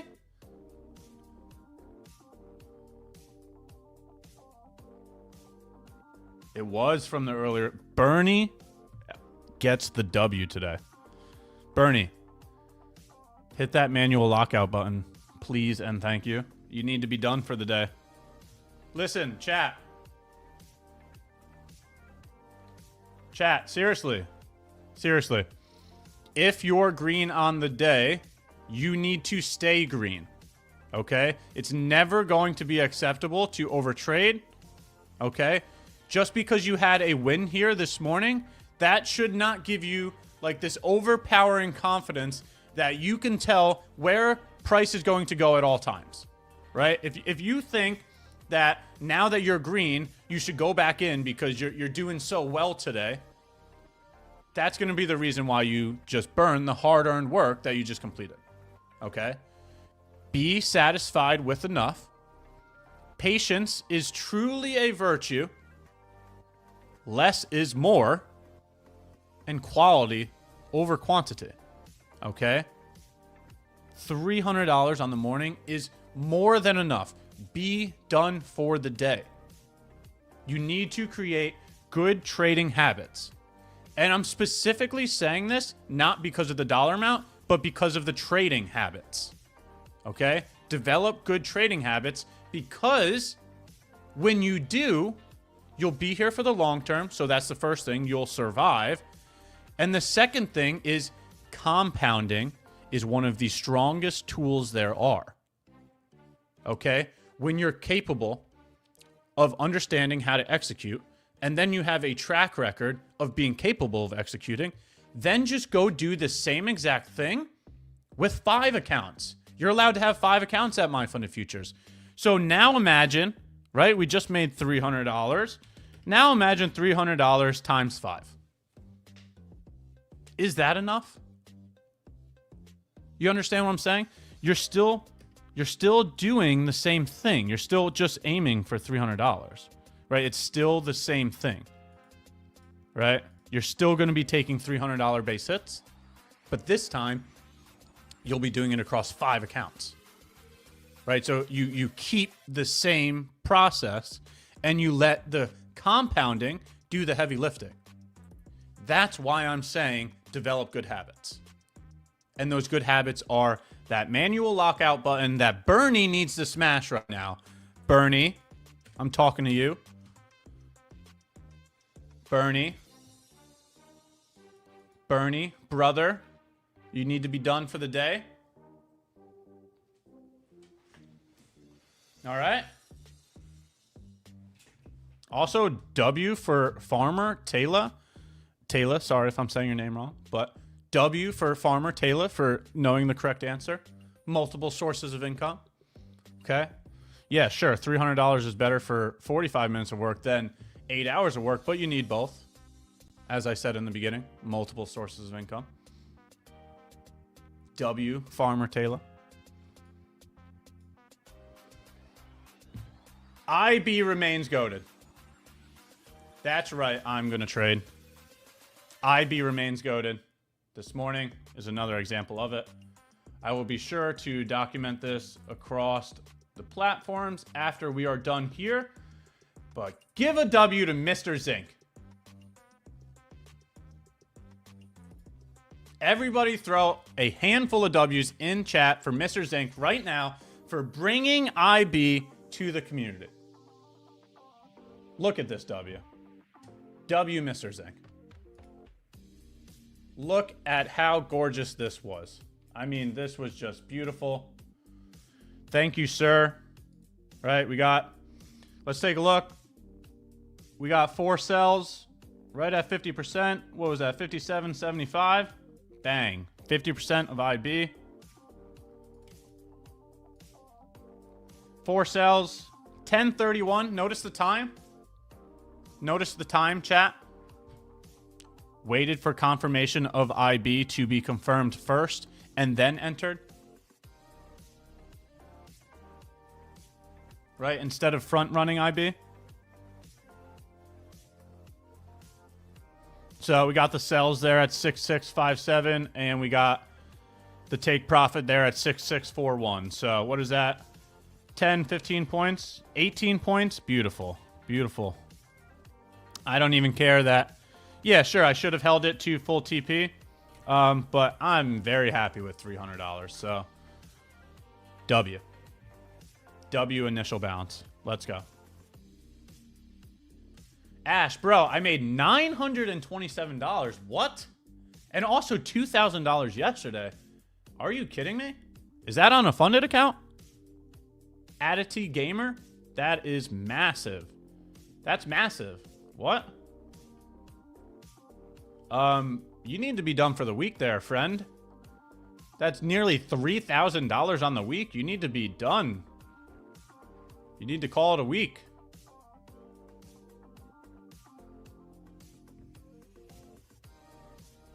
Wow. 4 accounts. Love that. Love that, Adity Gamer. Amazing job. Amazing job. Let's go. Let's go.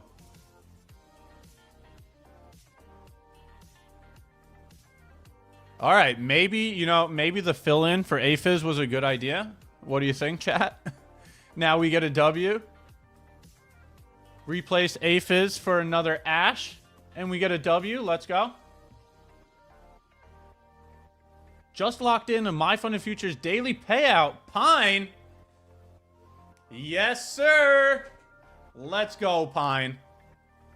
Let's go. The daily payout. Already running up the rapid accounts.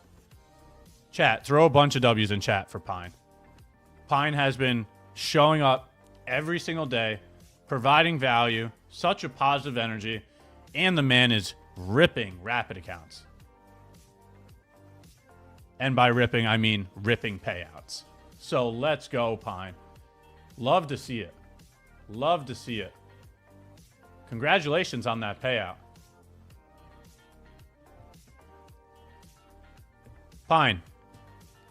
Let's do ourselves a favor. Let's smash that manual lockout button. We got to be done here, brother. There's no way that that payout gets ruined by overtrading. That is 0% chance of happening, right? We go outside now. We're going to go get some cardio in after this. Go get some fresh air. Turn off all of the devices, right? Other than watching Husk and Myth come up next. Turn off all the trading platforms. Pine. Let's go, chat. What a beautiful day.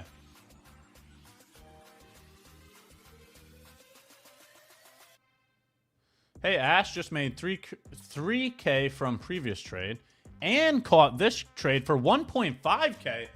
What is happening today? Hold on. So chat just absolutely crushed the short with me. Everybody is banking this morning. Are you serious? Everyone's banking this morning. Another 1.5K on the day. That is massive. Massive. Let's go. Let's go, chat.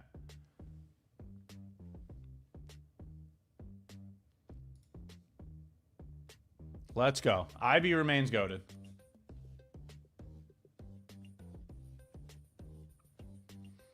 Alrighty. Last 2 minutes here with you all before Myth and Husk come up next. If you guys have any last questions, comments, feel free to throw it in chat. Definitely stick around for Myth and Husk coming up next. They have a lot of value to share. They have a lot of information to go over. Definitely stick around for their segment. But if you guys have any last questions or comments, I got my last minute here before I hand the mic over to them. Please explain your entry. Okay. The initial balance is the first 1 hour of New York Open. So let me get to a cleaner chart so you can see it. This is the same chart. It's ES. I just got off of the MES chart. So the initial balance is the first 1 hour of New York Open. New York opens at 9:30. That means 10:30 would be the close of the first 1 hour of New York Open. What we are doing here is we're analyzing the highest high and the lowest low within this time range, this range of 1 hour of New York Open. Okay? So you can see here that the high was created at 9:30. The low was created at 10 a.m. When the high is created first, we look for shorts. When the low is created first, we look for longs. Right? So 9:30 is first compared to 10 a.m. Therefore, since the high was created first, we look for shorts.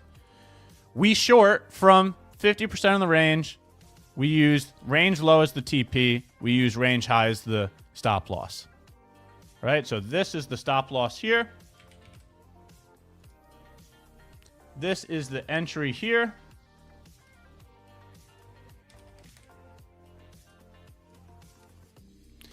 This is the take profit here. That's it. That's the entire strategy. And now you can see the executions from this morning using this strategy. Right? So I entered at 50% of the range and then took profit when we almost ran to target. Yes, it did run to full target, and I left early, and I'm okay with that. I made $300, so I'm very happy about today. But entry at 50% of the range, TP as we're going to range low. Beautiful $300 for the day. That's the entire trade there. All right, so quick example.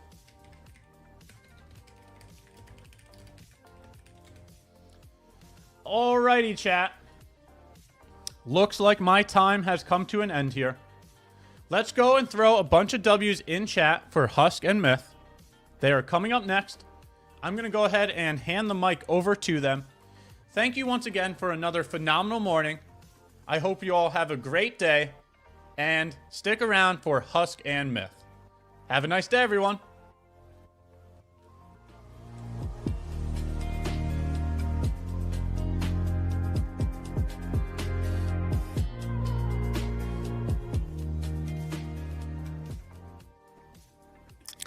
What's up, buddy? Good morning. What's up? What are you up to this morning? Good morning, everyone. Nice trade there. Ash got to smash right there at the end of the stream of his. Nice short. That's one of our favorite setups from back in the day, man. That initial balance trade. That used to be one of my favorites. Yeah, I'm currently in a long over here looking for the push into the 450s. I did long ES on the recovery of 23, took it up to 30. Got out of that, but I am long here looking for this push through the 50 EMA. I could just take profit right here, long from 403, but I think we get the squeeze. Just so you guys know, Methodical Man's been battling this long all morning long, dude. It's like he's been trying to hope that it'll get through those previous day highs.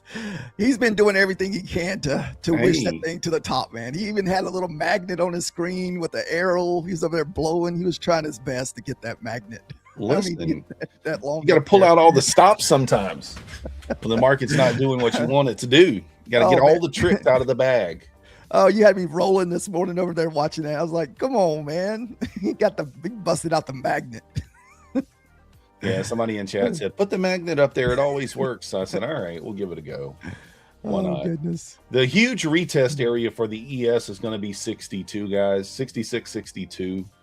If ES cannot get back through there, then we're probably just going to push back lower. If we get through there with some momentum, I think we finally run that high again. Over there on the ES. I am considering taking this off. I think I'm going to. So I'll take my 30 points there. Yeah, if he can get through that pivot, you may get another push. You got a pivot sitting there at the 56, 57. Yeah. I may consider shorting if we can get back below the like previous day low or previous day close and open, but it would have to get back through there. Well, we got to really, I mean, like, this is what we look for, right? I mean, look at that V shape off that level down there. And, you know, I was long, like you said. I did take off my longs for profits. I didn't lose any money on any of the longs. We are green on every account today. And then, you know, we just used that 62.23 level on the ES there. If I can get my chart over here, you guys can see. I mean, this level, this is a key level we had marked out. And I mean, all you're looking for here is just a trap below it. So as soon as this candle closes back above, I'm just looking for a long, and I am not looking to ride it the entire way up, but it did pay huge. I mean, that's already up 30 points on the ES, which is an insane move. I just took it for 5 points. You know, at the end of the day, you don't need to, I say this all the time, like, you don't need to be a part of the entire move. You just need to capture a little bit of the move. That's it. So yeah, I got my big win on the short this morning. I shorted below the midnight opening right there at the 80. And did you see the NASDAQ, man? I was looking for it to run that previous 4-hour candle. And this thing literally stopped 3 points before running our 4-hour candle this morning. But the second move, the move that you saw Ash in a while ago, we finally did run the 4-hour previous lows over here. And that's what these boxes are. If you're new here, these are just higher time frames.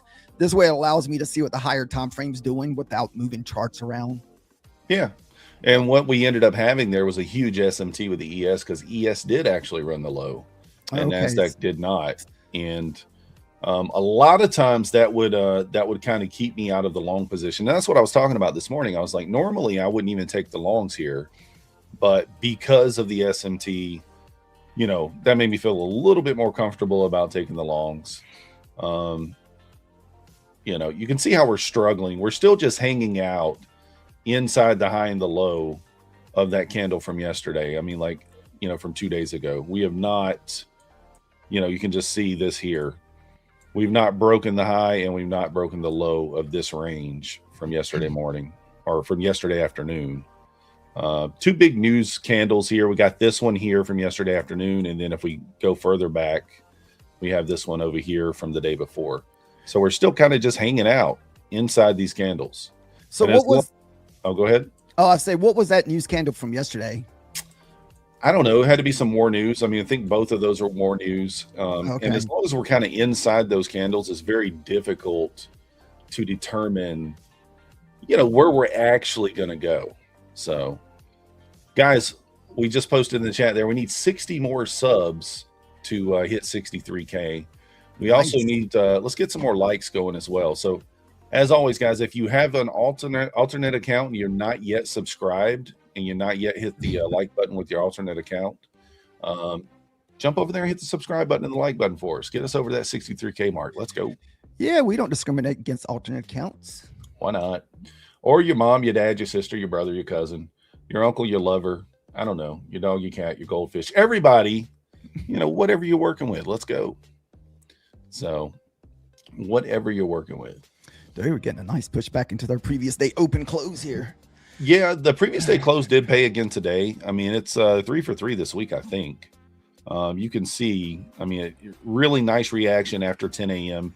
So really, this is your first push into it after 10 a.m. You got a nice little reaction out of it. So how many long trades did you take this morning? Were you just stuck in a long forever? Because it just seemed like you were constantly in longs over there this morning. Dude, I got paper. My diamond hands got crushed this morning. So I was in a long there at the pivot at the 60s. I was up 50, 60 points. We had pretty much a death wick back down into the 50s.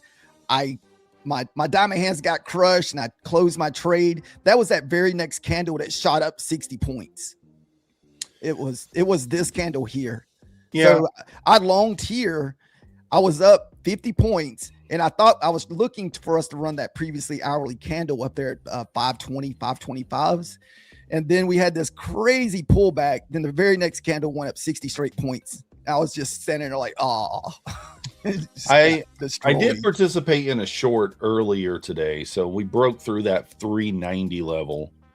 I shorted for about 30 points. And then, we had the bullish S&T. So then I was looking for longs, but I did understand that we had, we were approaching the 5-minute trend line. We had very high resistance up in that area. I was looking for the push through the initial balance. We just never got it. It's just one of those things. So now we're in kind of a tricky spot. I don't know. I'm liking this for a short for myself because this is where I shorted my earlier today. Yeah, but I think the safer of it would be wait for the new 5-minute candle because it's been so hard to take these 5-minute candles because they've been pulling back so deep. Yeah. Guys, if you're trading the pre-orb did lose this morning once again. It is 0 for 3 this week. Really struggling this week, but the ranges, Monday was 100 points, Tuesday was 95, today was 65. So I talk about it in the video that I made about it too. When the range is more than 50 points, 45 to 50 is kind of the sweet spot. When it's more than that, it's a little tricky. Plus, this range this morning could have been avoided. Because if you notice, we stayed inside the range for the first 5 minutes of the morning. So it wasn't until the new 5-minute candle, the first 5-minute candle printed here, that we actually broke outside the range. It did pay 40 points, but which is a 1R. And I did move my stop. I said before I took the trade, I'm like, okay, I like it. I liked it pre-market. I thought it would win, but once I saw how long it took to break out, I was like, I'm just going to move my stop in. So I don't think I've ever seen it lose 3 days in a row. Yeah, as long as we've been following that trade, we've never seen it lose 3 days in a row. Been a tough week on it, but last week it went 4 for 5. So if you take that into account, technically it's 4 for 8, which is 50% with a 2R, still very good over the last 2 weeks. So you got to be able to take the wins with the losses. That's just how she goes. Nothing you can do about that. So ES is pulling back here. If it can kind of retest that 38 level or right here in this area, I might get a starter going on a long. I'll kind of fib this leg here and look, and this will be a kind of a risky trade, but you can see like we're almost back to the 50% of this leg that pushed up, and we're also kind of to a pivot there. So a little bit deeper of a pullback here. I'll start a long, maybe 360s, 365. And the long will be contingent on ES kind of holding that 38 level if it tests it. So we might, by the way, guys, we are green on all of our MyFundedFutures accounts today. I have 3. I'm up $710 on one. I am up 548 on another. And then we are up 251 on another. So absolutely smashing this crappy market. But yeah, it's been tough. How many contracts were you in when I was watching you DCA over there? Listen, like, I swear the whole we can't talk about that. I swear I switched over to Methodical Man stream, and I swear there was like the whole left side of the screen just like contracts, like all the way up the whole left side of the screen. We might have been in 20 or 30 at that point, micros, of course, but yeah. The first rule of Fight Club is we don't talk about Fight Club. Okay, that's how that goes. All right, so kind of coming into my zone here where I'm going to look for a bounce. And again, guys, I'm going to be looking for a 10-point bounce. Nothing crazy. 10-point bounce is what we're looking for here. We're shorting the hourly. I mean, not the hourly, but the midnight opening. Where's the midnight open at? 80, the big gold line that's on my chart. Oh. So Husk is short. Forums in the chat, guys. Forums in the chat. Let's get going. And that's where my stop loss will be too, is at the midnight opening. We already hit the first 10 contract. I mean, the first set of contracts for the 10 points. And so this is just my leftover runner. Nice job. Nice job. I am long. That's on the ES, right? You're long on the ES just for a bounce? No, I'm long on the NQ looking for 10 points. I'm okay with I'm going to just take it. Assuming the ES holds the 38. If it doesn't, then I'll get out. I think you'll get a big dump if we don't. Well, we haven't completely crossed over yet with my EMAs on my Rico candles. So it's still a good possibility we push back up to the 90s here. Going to pull back. So right here at the 38.75 on the ES, if it doesn't hold right here, this will be my line in the sand and I'll just kill it. Yeah, if you're going to bounce, the 50 will be your spot to bounce. So let's see what we get. ES is at the 38, testing it now. Giving it a little test. We're going to need a bounce back to 370. What's your downside target? I'm going to target the 25. I'm not going to. It's right below that 4-hour candle low. Even though I feel like we have a lot more if we continue down, especially if we get through the 300s. I don't think there's anything holding us up from the 300 loss. But you know me, I like to try to play off the whole numbers. Those are usually my bounce spots because, you know, the market loves retesting those whole numbers.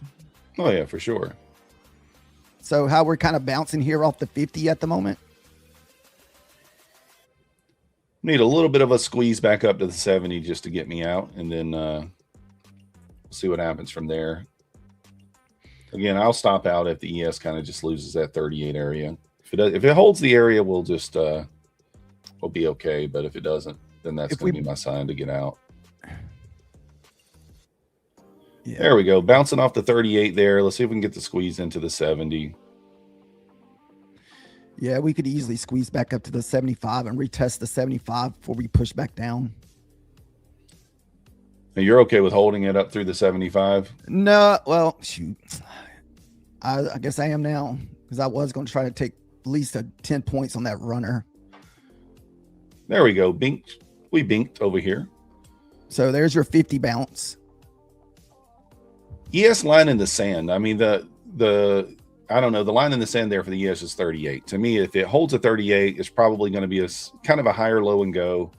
There's also 50% of the range on that pushback down right there. 75, 76 will be the line in the sand here. If that holds, we should push back down. If you look right there on the fib on that leg, we hit the 618 directly and bounced 340s. So it kind of held that level right there, and now it's pushing right back up. So, but you got a good entry. You'd already taken most of your profits anyway, right? Yeah. This is my runner. So this is kind of a little insight of what might happen next week in the competition. Methodical could be long, Husk could be short. Yeah, we both might win. One might win, one might lose. You never know. You never know. So you just never know what's going to happen. Yep. So I like watching the ES. You don't even watch the ES, do you? I do if I can think about it. A lot of times I forget about it. So yeah, we've already been kind of smack talking Methodical Man a little bit this morning. I've been telling him that his paper hands are going to crumble under the pressure. Yeah. We pay no attention to that. We pay no attention. We take our own trades. You can talk all the smack you want. It's not going to matter. Hurt your feelings, man. Hurt your feelings. Death will come to your trading next week. I'll put the pressure on. I'll probably smash I'll probably show up with a mini and not tell them. That's dirty. Hit like a 15-point winner with a mini, and then, Like, I'm done. done for the day. So it's a beautiful green day. Let's go, Izzy Lizzy. Is everybody green today? How's everybody doing in this tough market? I mean, it's been pretty tough, right? That move that we just got on that pullback down right before we came on the stream, like, that was the best. That was the cleanest move of the day. Really was. Yeah. And to be honest with you, the longs have been high resistance today. People talk about the stairs up and the elevator down, right? We certainly have seen that today. But here's the thing: with every elevator down comes a pushback up. So yeah, it definitely seems like that today. That's one of those things that I kind of pay attention to. So now, if we kind of lose this 618 and ES gets below that 38 with some momentum here, then I think you're going to get that push back into the lower day here. So let's see. Potentially. Hold. But I do like your target down there at the 25. ADFX, I trade gold. Yeah, I traded gold last night. The problem is last night, gold went 4 for 4. However, I did not go 4 for 4. I took an entry that was not an entry, and then I mismanaged the trade.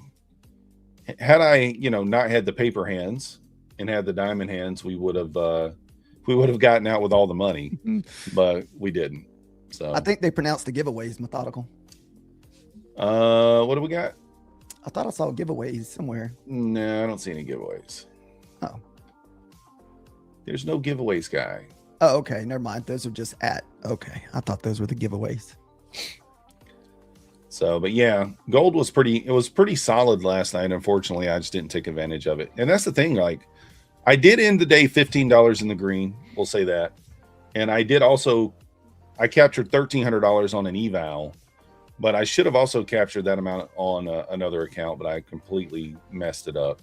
So, but the good news is I didn't let it tilt me, right? I didn't let it mess with kind of what I had going on. I just accepted it. Let's go. Come on, guys. We need 35 more likes to get to 300. Avicon trades 2K profit loading up at the VWAP 2 to 3 standard deviation on the bounce. Let's go. Why is my VWAP not on here? I just noticed my VWAP's not on my chart. What's going on here? Dude, I haven't used VWAP in a while. I try to do away with a lot of the most of my EMAs. Mostly we just try to trade off the higher resistance lately. Yeah, I mean, I like it on there just to kind of know. Yeah, so I don't really have that on my charts. I do follow the Rico EMAs though. So I do look at those EMAs, and by listening to you, I think they line up with the 2 or 3 minute chart. Gold's going to the moon. I don't know. Gold's kind of just chopping around now. Looking like to me. But yeah, gold did pay very well last night. I mean, every ledge just paid. I mean, it was very nice. I don't think there was any of them that failed at all. So if you guys are trading gold, you had a very, very nice night. Unfortunately, I didn't capitalize, but that's okay. Guys, if you're just joining us, this is my runner that I have left over. I entered with 3 contracts. We took the first contracts off at 10 points, and then we try to make most of our profit off the runner. 2026 is starting to look like an inside year. Yeah, it might be. Although we're still very early. Very early. So you can see ES held that 38 area there, Husk. I think if it can kind of get back above 47, the squeeze commences. It continues. Is that the your level squeeze from your ES? Well, 38 was your line in the sand. That's where you got to hold. So okay. It looks like our runner. Well, runner's about to get stopped out here. Gold seller coming in for 44.44. Could be. I mean, you do have a lower high and a lower low on the 5-minute chart here. So as long as it holds below that lower high, I think you're all right. But I don't know that you want to put your stop up there. No, 50s. No, I don't want to risk more than 10 points. So, and that midnight candle was kind of my line in the sand anyway. So back above 80, I don't want to hold it. Yeah, you can see right there. You got that gap up above there, where it feels like it wants to rebalance that. So, balance the fair value gap on the 5 minutes here around what? Yeah, 400? you got one up there sitting right above your entry there. I mean, that would be kind of the line in the sand you'd want to see it hold if it was going to continue lower, but I don't know.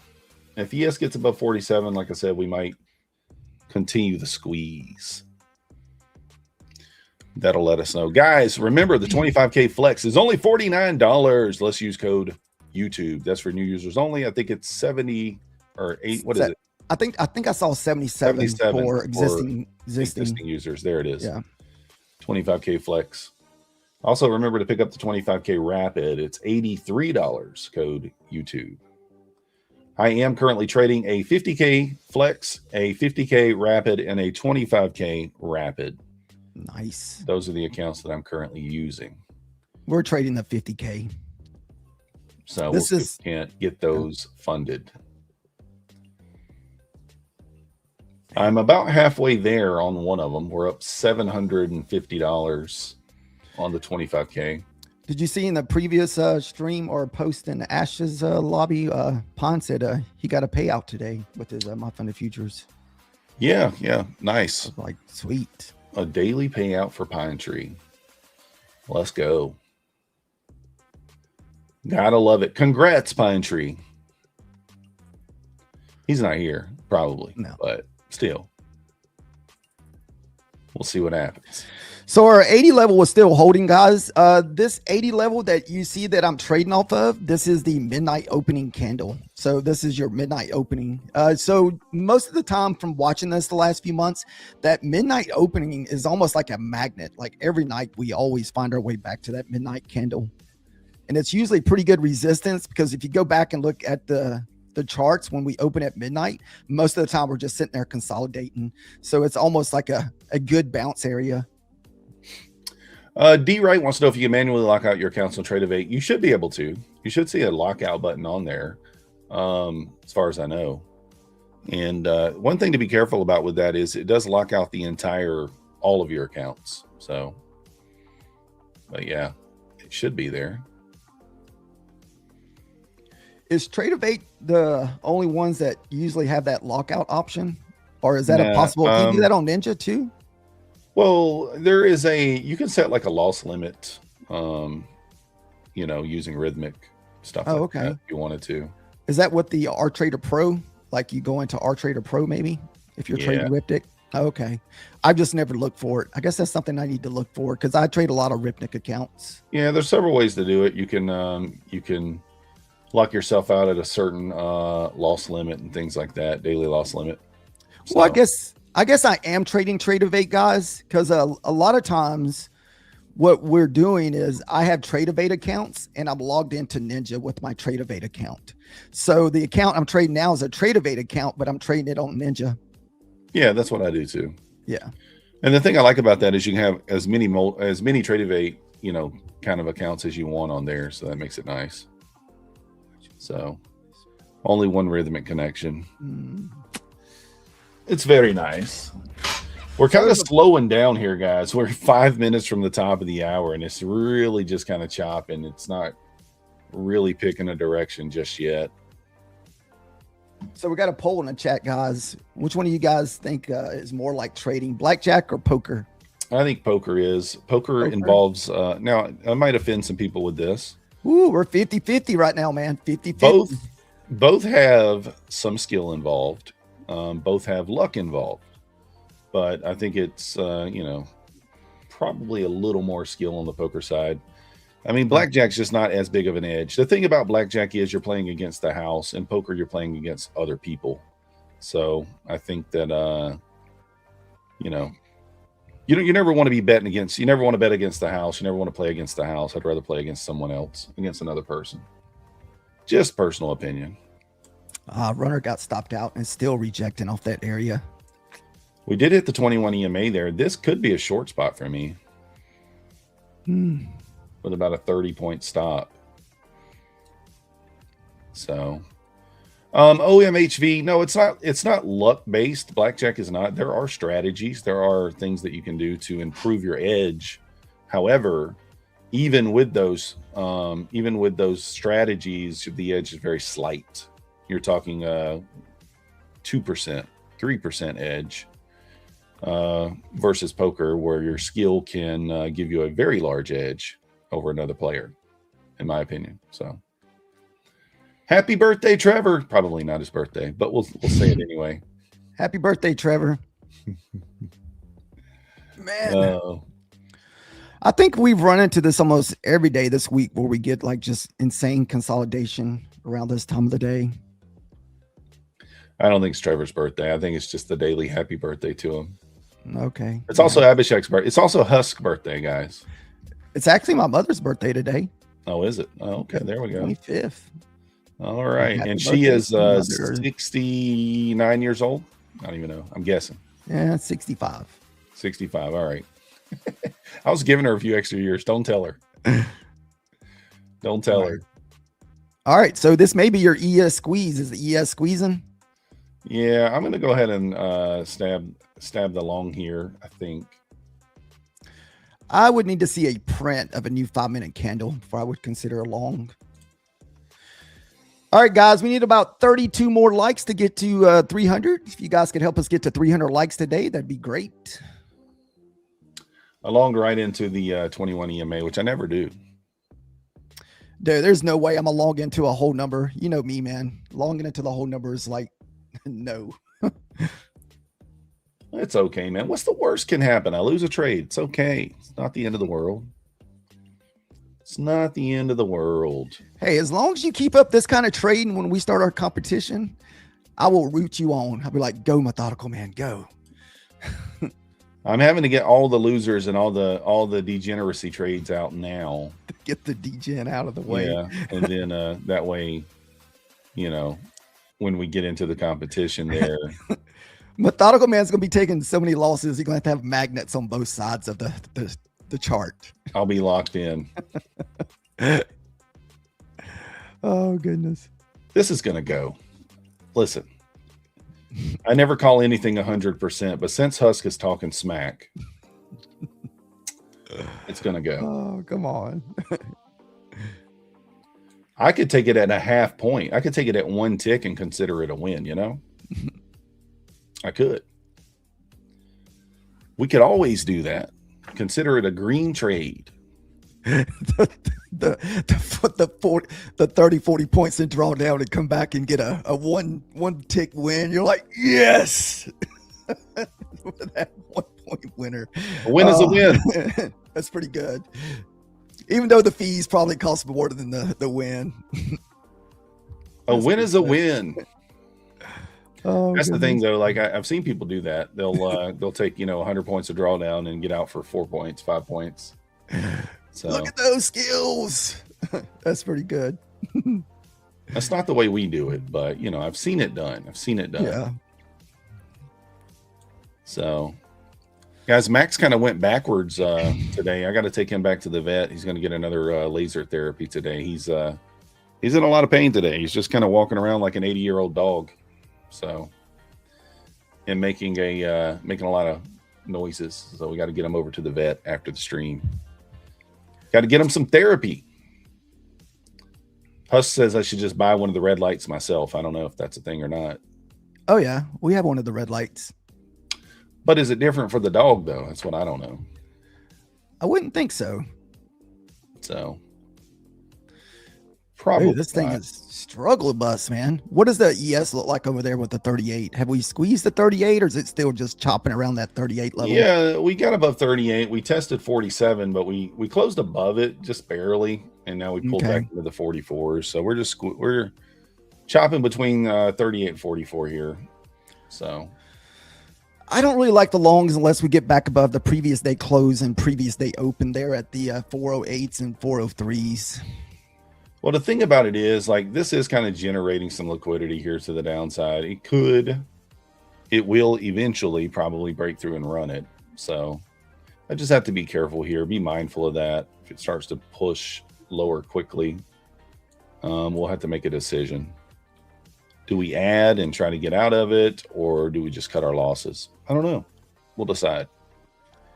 Guys, has anybody been lucky enough to win any of the social media Easter egg free accounts? Has anybody came across those, or have you had your notifications on to have an opportunity to get a free account or discount? So I just added one right here at this trend line. See if we get a bounce off of it. We will take these off at 10 points. Oh, nice. So looking for a little 10-point bounce here. Let's see if we get it. Back to the 21 EMA there. Kind of teased us there, but didn't quite get to it. Dude, my EMAs are just smashed together. You know, anytime you see that, dude, the price section is just, ugh.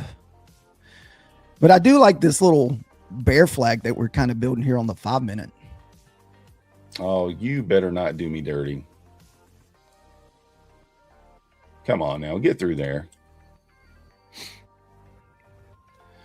I'm zooming in on it so it makes it looks like it looks like it's closer. What's your take profit? 87.75. It literally just hit 87.50, I think. Ooh. 87.25 and now pulled back. We're getting a little twitchiness here.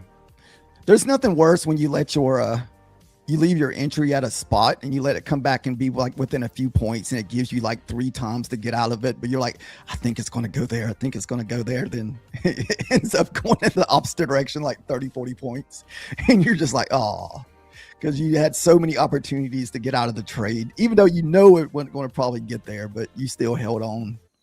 Then when you do close it because you didn't think it was going to hold on, it goes to it. So it always does the opposite. Yeah, it was kind of a, you guys know the word. Just giving it one tick there. I started to take it off, but I'm just like, it's all right. Yeah, this is a bear flag here. I mean, it does look like a bear flag, but I do think that, I mean, like I said, I'm still using the same concept here. If ES holds the 38, I feel okay about it.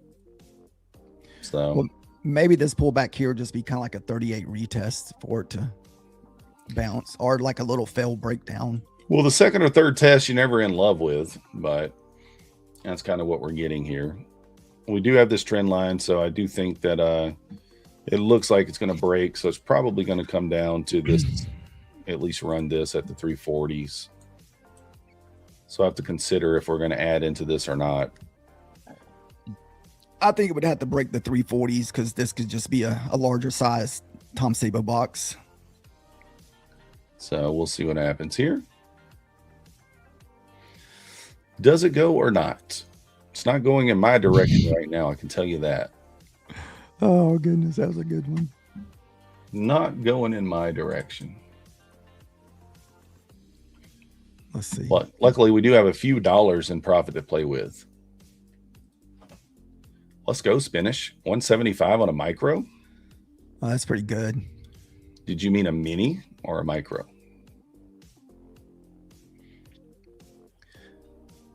Didn't quite get to that 50 level there. I would prefer it to break the 40s if I was going to consider a short here, because I know what'll happen if I try to short into the 40s. That'll just be the range here. So this is kind of the range between 40 and 80 at the moment. I'm going to add into it at the 50. Where was your entry at? I'm long 377. You should be able to see my screen. Can you not? Oh, I'm so well. I see it, but on my screen I can't really see the numbers. Come on, put on those glasses. Squint those eyes. We just broke the Tom Sabo box, guys. See if we can get the squeeze back up here. We'll see. Oh, only thing it's going to squeeze do is to the 300 here. Moving my take profits down here to 78.25. Woo. Might have just enlarged the Tom Sabo box here. Yeah, a little liquidity grab below. Let's see if it pushes. Oh, you were in a micro, man. That's a pretty good amount for a micro. Yeah, that's my kind of trading there, man. If you can get like $200 off a micro, that's awesome. The mini would have been $1,725, but you can't think about it like that. Yeah, but you know, you can lose $1,720 and wreck your account. So that's the downside of the mini sometime, depending on the size of account that you're trading. We only take winners here. What are you talking about? We only take winners. Guys, remember, we got the pro account promo going on. New users 50% off, existing users 30% off, unlimited uses. Free bills at the discounted price. Code YouTube. Push it. Yeah, it may not. It may not. If it doesn't, we'll be in trouble. But We'll short it so it'll move back up to the top side for you. we won't be in that much trouble. 50-50 blackjack versus poker. Oh, Wow. no. I would have never thought that. Did you take the short, Husk? I tried to short the bottom of the box, but it looks like it's about to hit my stop. It hit stop loss instant. Rude. It's trying to Husk. get out there, man. Don't fade me, bro. What's wrong with him? He knows better than that. Is he just going to make us both lose? 50-50 is like today's bias. Yeah, you're probably right.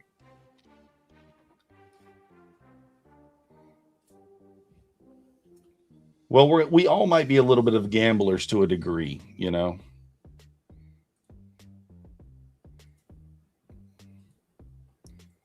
I play poker, obviously, but blackjack, it's hard to find a cheap enough game that I feel comfortable in. I'd feel comfortable like $5, $10 a bet.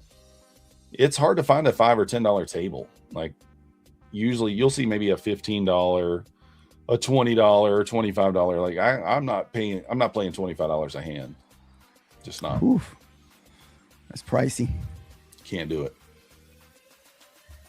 So you gamble when you get out of the bed in the morning? Yeah, true. I will say you also gamble every time you fart. Just saying. Once you reach a certain age anyway, right? It's a gamble, at least for Husk.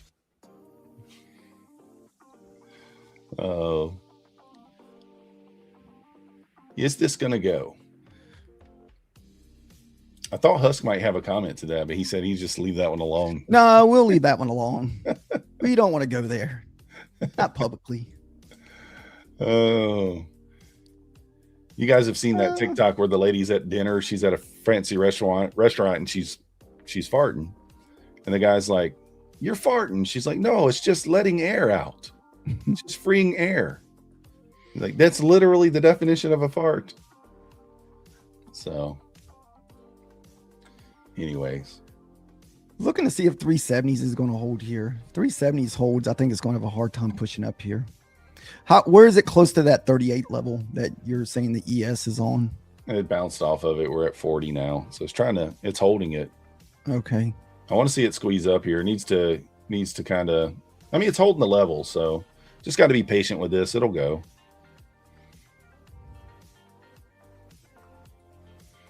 It will go. And what I may actually do is I may actually move one of these up and go break even at the first target. I think that's okay.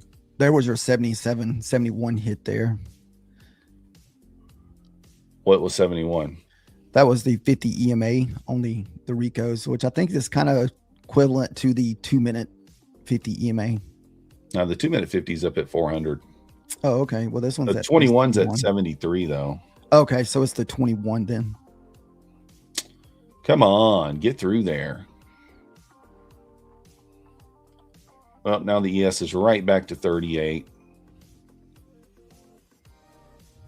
It gave me 2 opportunities to kind of get out break even there, and we didn't take it, but that's all right.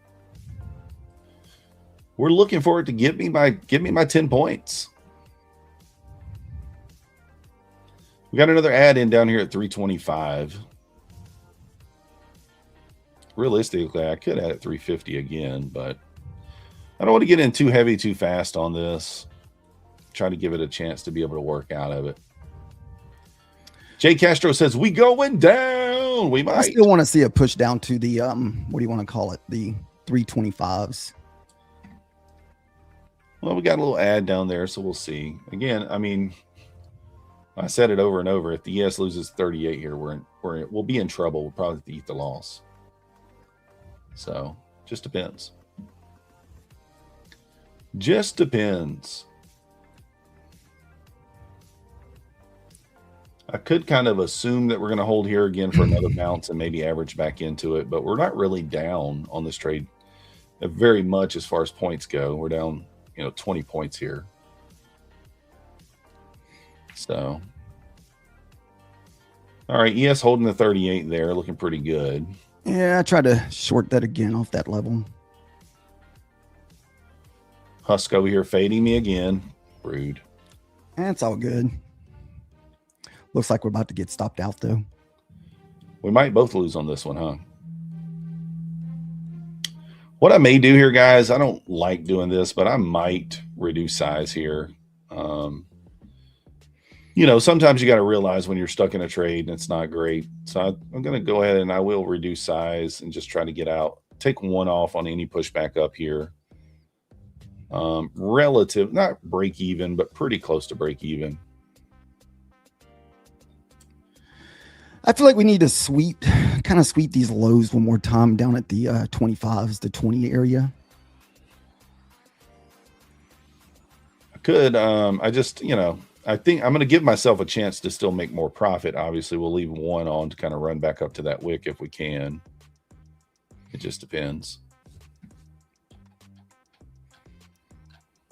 Or if we kind of get back above those 60s, it's probably going to push here.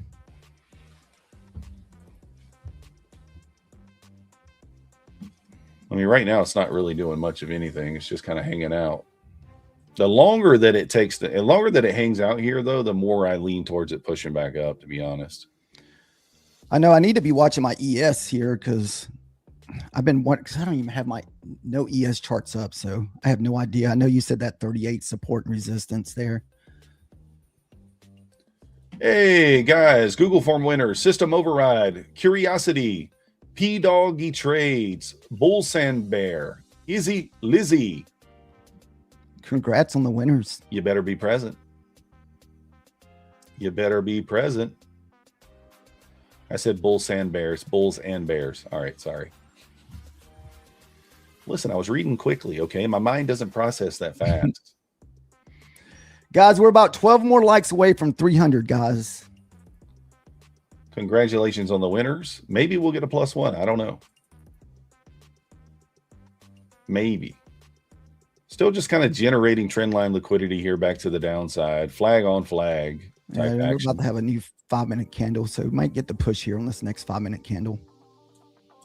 Hits my target here. I'm going to go stop to break even. Not going to mess around with this anymore. Keeps going right back to my entry and rejecting. My entry is the line in the sand. Trevor will do a +1. Let's go. Nice. Thanks, Trevor. So one thing that I could do here, I could consider adding maybe 3 more to get the average down and then just take a few points profit and get out. Sometimes I do that. I don't think it's necessary in this case because we're not in the red that far. 10 to 15 points in the red's not a big deal when you're sized appropriately, right? If I was over leveraged here, then there'd be a different story. So don't want to put myself in that situation. Let's just be patient. I think the squeeze is coming. Kind of in a wedge here. So I know this is where it could take both of us, where you get the little fake out wedge, push up, then push back down. We just need one Hulk Smash boner candle to the upside. Give us what we need. We'll be good to go. Good to go. How close did we get to the 63,000? I don't know. I can't see the individual numbers there. Oh, okay.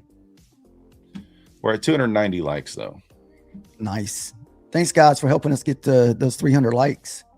Well, we're not there yet. 290. Well, you know, close enough. Close enough. But we would like to see it over 300. That'd be awesome. Dude, we're just like inside bar on top of inside bar here on the 5 minutes. Yeah, we're in a wedge here, and it's just not breaking out one way or the other. And it's kind of a gamble as to which way it breaks, to be honest. I really don't know. Pine's over here licking his lips like, oh, inside bars. Inside bar? No, Pine's at the gym. He's got everything locked down. He's at the gym, I'm sure. Or he's over there eating some oysters or shrimp or crabs. Something. He's doing what he does. Let's go. Oh, man, this is putting me through some stuff. I've been in this trade a little minute here. And to think that I was one tick away from being out of the trade earlier. I was one tick away. If only I'd not been, you know, looking for that extra tick, we'd be all right. You still got about 10 more minutes, man. I think there's time to get out of it before the stream ends. I don't want to wait the 10 minutes. I want it to go here. It should go. If she's gonna go, it should go. Hey, Ejaz Raz 9376. Congratulations. You are the +1. Nice on the +1 winner, guys. We've kind of, the bodies of the candles have been kind of holding the bottom of this box. I'm kind of long 2/3 up the top of the box there. We may go ahead and add 1 or 2 here. Yeah, the Tom Sabo box has got us trapped, guys. I'm gonna go ahead and add here. Try to just work myself out of this. Like I said, I'm gonna take the majority of the position off if we can just push back up here for 5-6 points. If ES does lose the 38 there with some gumption, with some oomph, then I'm just gonna kill it, eat the loss. I wouldn't mind just seeing a wick through the box. Then it can do whatever it wants to do. No, sir. I don't want to see a wick through the box. I want it to come down or come up and tag me out. Congrats on all the winners today, guys.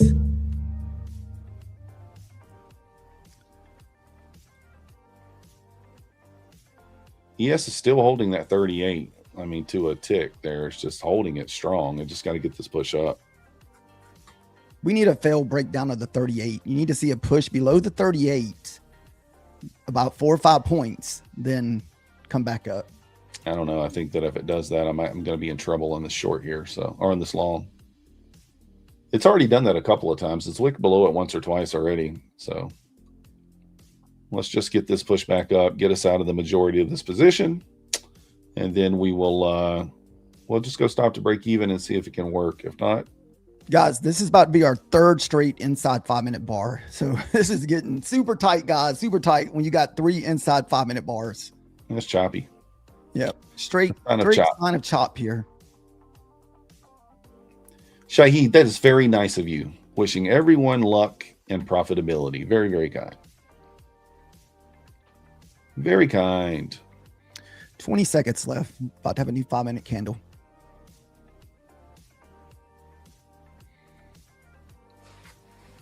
All right, here we go. Let's see if this can't squeeze up, get me out of this. It looks like it's trying to squeeze higher here. I'm telling you, I am like wanting to take this off very badly. So 4 seconds. About to have a new 5-minute candle. Maybe we'll get some confirmation about what's about to happen. Back above the entry. Oh yeah, Hey, there we go. Finally got it. It should break. Stop to break even now. All right, we got out of the trade. We managed it well enough. We made some money, not much. Made some money there. 10 times, so we made $40. We'll take it. We'll take the $40. Why not? And watch now, it's going to watch this thing squeeze through the roof now. It's just going to go to the moon. Just going to go to the moon. That came pretty close to that 50 EMA sitting up there at the 70-71 area. Well, my 50 EMA on the 2-minute is now at 391. I got it. Also, the 21 EMA on the 5 is at 391 as well. So if we do get through this 360s, I do think it probably is going to push up and test that. Certainly since I'm out of the trade now. We're about to hit our stop loss because our stop loss is sitting at that 50 EMA. Are you still short? Yeah, I short it. Well, not anymore. We just hit that box. I did not know you were short there. Yeah, remember I said I was fading you at the bottom of the Tom Sabo box? No fade me, bro. Come on, man.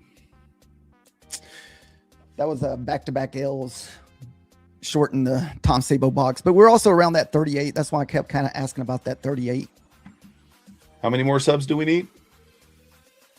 We should be able to get this by the end of the stream, guys. 12 more subs, guys. Here, I'm going to go and check my accounts and make sure that I'm subbed to on every one of them to MyFundedTV here, MyFundedFutures. Are you guys do the same? Do the same. Go check and make sure you're subbed to them as well. Let me pull mine up and see. I might be able to add some subs here myself. Dude, this thing came back to stop me out. Now watch it probably go down there and break that 38. I should be subscribed, but I don't know. Am I subscribed on this channel? How do you know? Yep. All right, let's check the next one. I've got a few, you know, we got a few extra accounts. Are you willing to try the long now? I don't like the longs unless we're back above 380s. It's a buy. We almost have to get out of this range here. I just picked the wrong side of the range. I was looking for us to still kind of run this big wick to the downside. All right, I found one account that I wasn't subscribed in. Let's go to another. So that means we should only need 11.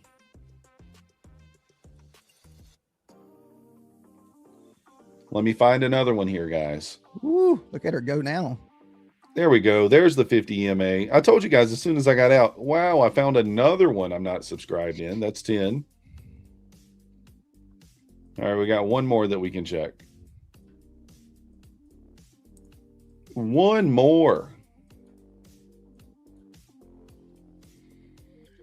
If we can get through the previous day close up there, we should make another run for those highs up there. Boom. All right. There we go. So we should only need like at 9 or less now. Now refresh it. How many do we need, Abhishek or Trevor or Nice. whoever's Thanks, back guys, there? for getting us to 300 likes. Magnus, whoever's back there. We can hit a few subs right there. We shouldn't need many more now. Hey, Calm Krishna, you subscribed, you demand. Let's go. Thank you, sir. This thing is squeezing, guys. This is what I was waiting on. It just wanted to shake me out. I mean, I made some profit, but it wanted to shake me out before it did it. So, Britt Martin, you got cooked on your funded? Nah, that sucks. I should wear a green hoodie to match the red for Husk. Do I have a green hoodie? I don't know. I have a green shirt. I don't know if I have a green hoodie. Dude, our weather's been crazy here, man. It's like one day it's like hot. Next day it's cold. I think even by this weekend it's supposed to be 30 degrees. So the weather's just been insane. Why do we need more than one YouTube account? I don't know, Avi. I just do. I have more than one. Look at this, guys. Something must have been said. Check the Truth Social. Check the X. Trump said something for sure. That was a 60-point boner candle.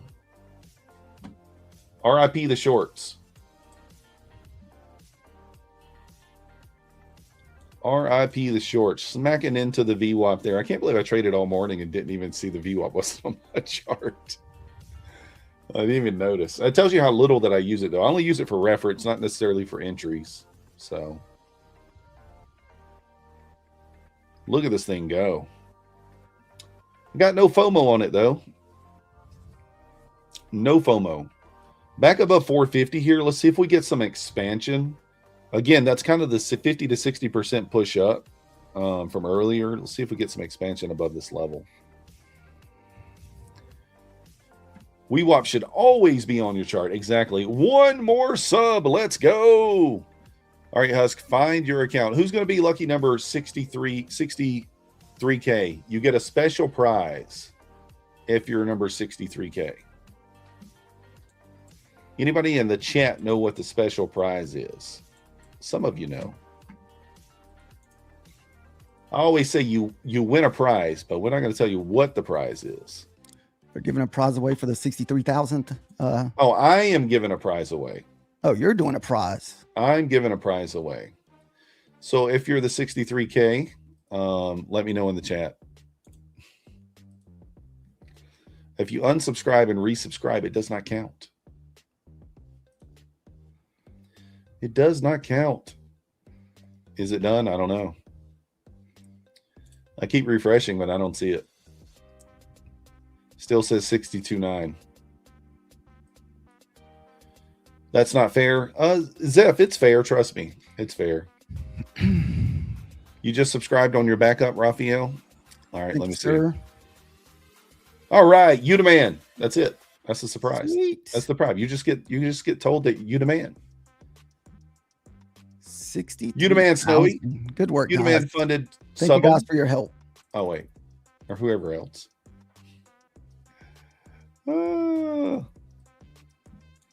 That's all you get. That's the prize. It's a very good prize. It's a very good prize. It's the same prize I give away on all my streams. Let's go. Funded. I am subscribed. Trust me. I subscribed on every account to get there. And whenever I go to any Airbnbs or any hotel rooms, I subscribe on my channel and MyFundedTV and everything there as well. Guys, also, if you've not subscribed to my channel or Huss channel, be sure to do that as well. We do appreciate you. So we are pushing back into that previous day open, previous day close.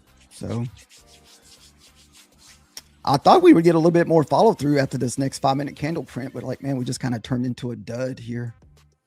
The thing is, we're in the middle of lunchtime. You know, this time of day, we either get expansion or we don't. And right before we got on the stream, you had expansion here down. I mean, 197 point move down right before we got on stream. Tough to expect much, you know, after that. So I can't even, I'm looking at the chart here and I don't even know. I can't even decipher what kind of pattern this is, guys. I don't even know. It's a wreck your day pattern. What kind of pattern is that? I don't even know. I have no clue. It's kind of a ugly W, but it didn't really play out. I mean, I don't know. Could be a camel, maybe.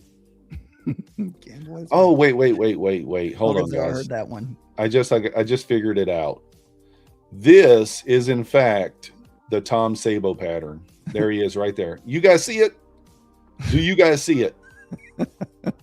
I see it. The Tom Sabo pattern. Hold on. Gotta give him a tongue. 100% the Tom Sabo pattern. That's a pretty good one. What are you going to do? I mean, it does kind of look like him, doesn't it? Yeah, I can squint your eyes and you can really tell. So, guys, we do got Matt coming up next here in just a few moments. Oh, wow. I didn't realize it was that close to. Thank you guys for watching today. Thank you guys for the subscribes and supporting. Michael, I can only talk about Tom because he is one of my best friends. So I can talk about him like that, you know.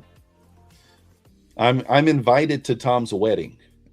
So I'm not quite sure why or what I'm going to do there. I think I'm going to carry the ring. I'm going to be the ring bearer. So nice. Or I'll carry what Tom left on his mantle during Christmas time. If you know, you know. So I've heard you talk about it, but I don't remember. Yeah, if you know, you know. I can't say much else about it. Was it a participation award for 7th place? It's a participation trophy, all right. Yeah, but I'm not quite sure Tom participated. Oh, goodness. If you know, you know. That's all I got to say. Matt's running a little bit behind here, guys. He'll be here in just a minute. So we're going to hang out for just a little bit longer. Oh, Just a little longer and talk about Tom. Yeah, I'll be the flower boy. I'll be throwing evals on the runner. Yeah. You get an eval. You get an eval. You get an eval. And of course, I have to charge it to Tom's credit card. So as you guys are coming in from Rocket Scooter, please hit the like button and subscribe. But that's going to do it for Husk and I today. Matt's coming up now. We appreciate you guys watching, and we will see you next time. thank you guys. Have a good evening. Electric veins in the night. Feel the pulse, feel the bite.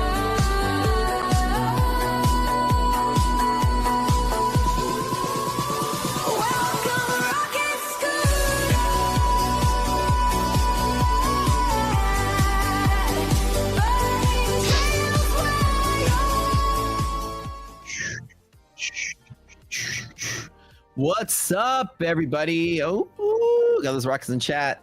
I love it. Welcome to Lunch Money with Matt. I'm your host, Matt, over here on MyFundedTV. Spectacular lunch hour. Thank you. The sunglasses emojis, love it. Rocket emojis, love it. You guys are my favorite people in the world. Ooh, I like that one. Scooter Rocket. Welcome to the show, guys. All right. Let's get right into it because, well, this is the day we're talking about. I am up $181. I think if I split that up enough, that's a happy meal for, 20 of you. So, if you guys would like to go to McDonald's with me, lunch is on me for some of you. I can't afford all of y'all, but some of you. This is good. One of those days, man. I'm just saying, I didn't do much. I can see this day from a mile away. Kind of looked weird and fishy. And yeah, boy, my talent of avoiding some shit. Maybe it's just luck. I don't know, but yeah, some lucky stuff. Check it out. Okay, let's talk about it. Market's not bearish. Certainly not super bullish though either. You got some news driven headlines. The first thing I did was nothing when the market opened, literally nothing. We fell off. We hit MHP. I started to buy and then I bought some more here. Trimmed out a little bit, let it ride, cut out of the long, 2,000 in the hole. Then I waited. Then some Iran news came out. Then it fell. Then I longed again with 2 NASDAQ contracts over here. Closed out green, $180. All signs today actually turned out to be rather bullish. Nothing was bearish today for the most part at the start. DD ratio back to being greater than half. It's pretty bullish. We are above liquidity pockets with bullish liquidity maps. Everything was looking pretty solid. Our resilience numbers, though, however, were negative. So because of that, the market's having a strong resistance pressure from here. All of this was considered strong resistance. But with the positive DD ratio, this is considered strong support. So between the two, the market's kind of bouncing between these areas all morning. And you can see just bounce. This is kind of like short area setup. Don't know if I'm going to take a short from here. I'm kind of just over this day. But I mean, everything is just sort of flip-flopping back and forth. And it's really hard to, it's news-driven, headline-driven. Nothing really bearish right now. I think that this is just relaxing off of that big selling week that we had, right? And then sort of like we did have all these sort of, we probably will be coming to a ceasefire, maybe. Who knows? Who can believe the headlines right now? Wall Street's sort of pricing in like it's possible. Yeah, I mean, like every single part of me has been wanting to frame a short here, especially from here with the negative res, shorting at the top. But it requires us to break MHP at the same time, which is also rare and hard to do. I do want to short right now, though. I've been thinking about it while I've been watching the candles move up. Looks like some headlines coming through at 11:24. Let me double check this really quick. You right here. Anything coming out? Israel races Iran as hard as well it still can. Larry possible talks. Oh God, look, Israel throwing in some buzzer beaters there. Look at what is wrong with this world. Holy crap, we're about to have peace talks, guys. Hit them as hard as you can before the peace talks happen. Like what? Like, all right, guys, let's eat as many snacks as we can before mom comes in the kitchen. Like, what's going on? You guys got to chill out over there. U.S. is working to arrange talks in Pakistan this weekend. So we're trying to talk about having a meeting to have a meeting. Sounds good. Well, that's pretty good.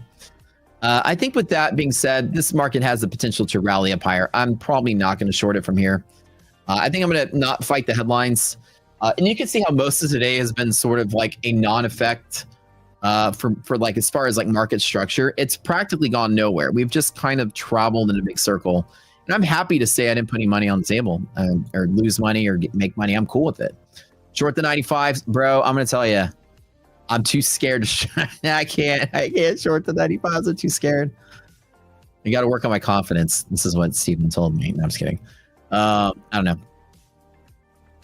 MyFundedFutures hit 63K. What? Congrats, guys. 63K subscribers. That's fantastic. I am thrilled. Thrilled. I forgot to tweet this. Hold on. We have had record numbers on this show as the months and days have gone by.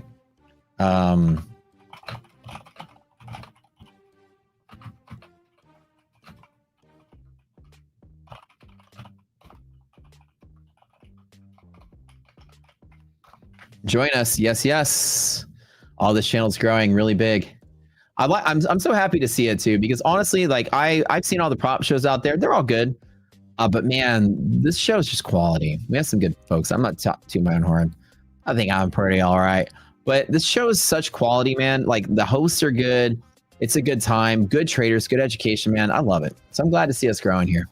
Somebody says 63 accounts giveaway. Oh, y'all are quoting me on that one. Maybe 62. I don't know. We'll see. We'll see if they have something cooked up for y'all. But that's a great milestone, man. I'm so happy. We've been hitting, as this yesterday in this stream, we had 630 people watching. That was a record-breaking stream for us at this hour, which was kind of cool to see all you guys here. And y'all have been supporting my channel as well, because my channel's been growing like crazy. Our evening and afternoon times, oh my gosh. Brad's evening show is just as big as my morning show now. It's crazy how big it's getting. Neon, getting like 3,000 or 4,000 views in a couple hours. It's insane. So I'm excited. You guys have been such a cool community. We've been growing bigger and bigger and bigger and bigger every single together. Together we ride or die, friends. That's how we do it. Cool. All right. So I don't really have anything to call out, I would say, for today. My brain is just like, Matt, just shut up and short this. But I don't know, because it's such headline driven. I feel like anything I do is pretty much a big old coin flip.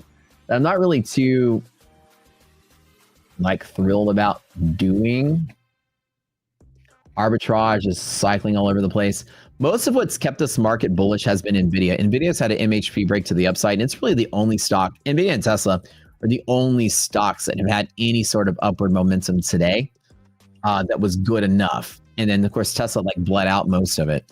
Everything else is pretty bad out the door. AVGO opened and dropped. Microsoft opened and dropped. Google opened and dropped, if I remember correctly. So it was just kind of like a couple of things looked okay, and everything else looked kind of mid. Our DD ratio flipped from like what was like minus 0.40 to 0.6. Anything above 0.5 is now like really bullish. So when you're above 0.5, it goes into, this is the bull bear bias ratio. So when you look at our site, just teach you guys what Roxy is doing. We're gamma exposure tools, right? And we use other kinds of exploits in the CME groups, mechanisms inside of the Globex to come up with pivots and trade ideas.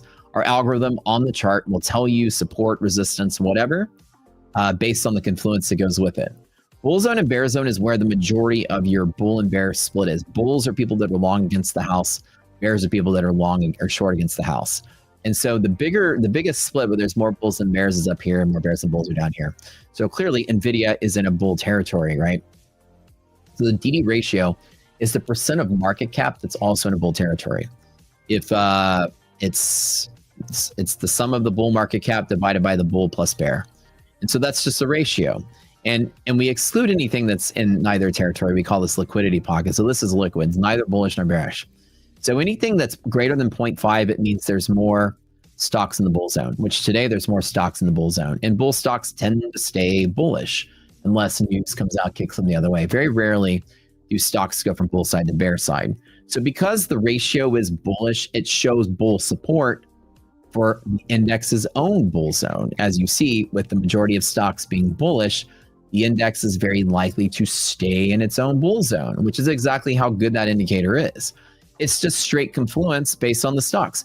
Why wouldn't S&P futures go bearish when the stocks aren't doing the same. So you can see how it's like hugging this bull zone bottom and staying up here. It doesn't want to really lose that easily. This is called a liquidity pocket, and it's very strong. The bull zone has liquidity buffering below it. So you're going to have 66.35, really strong support. And this is really strong support. You have the stocks wanting to fill their gaps, though, this way, which is the white line there. And so it's wanting to resist today's open. So because you have resistance, and it says resistance on the chart, resistance, resistance, then support.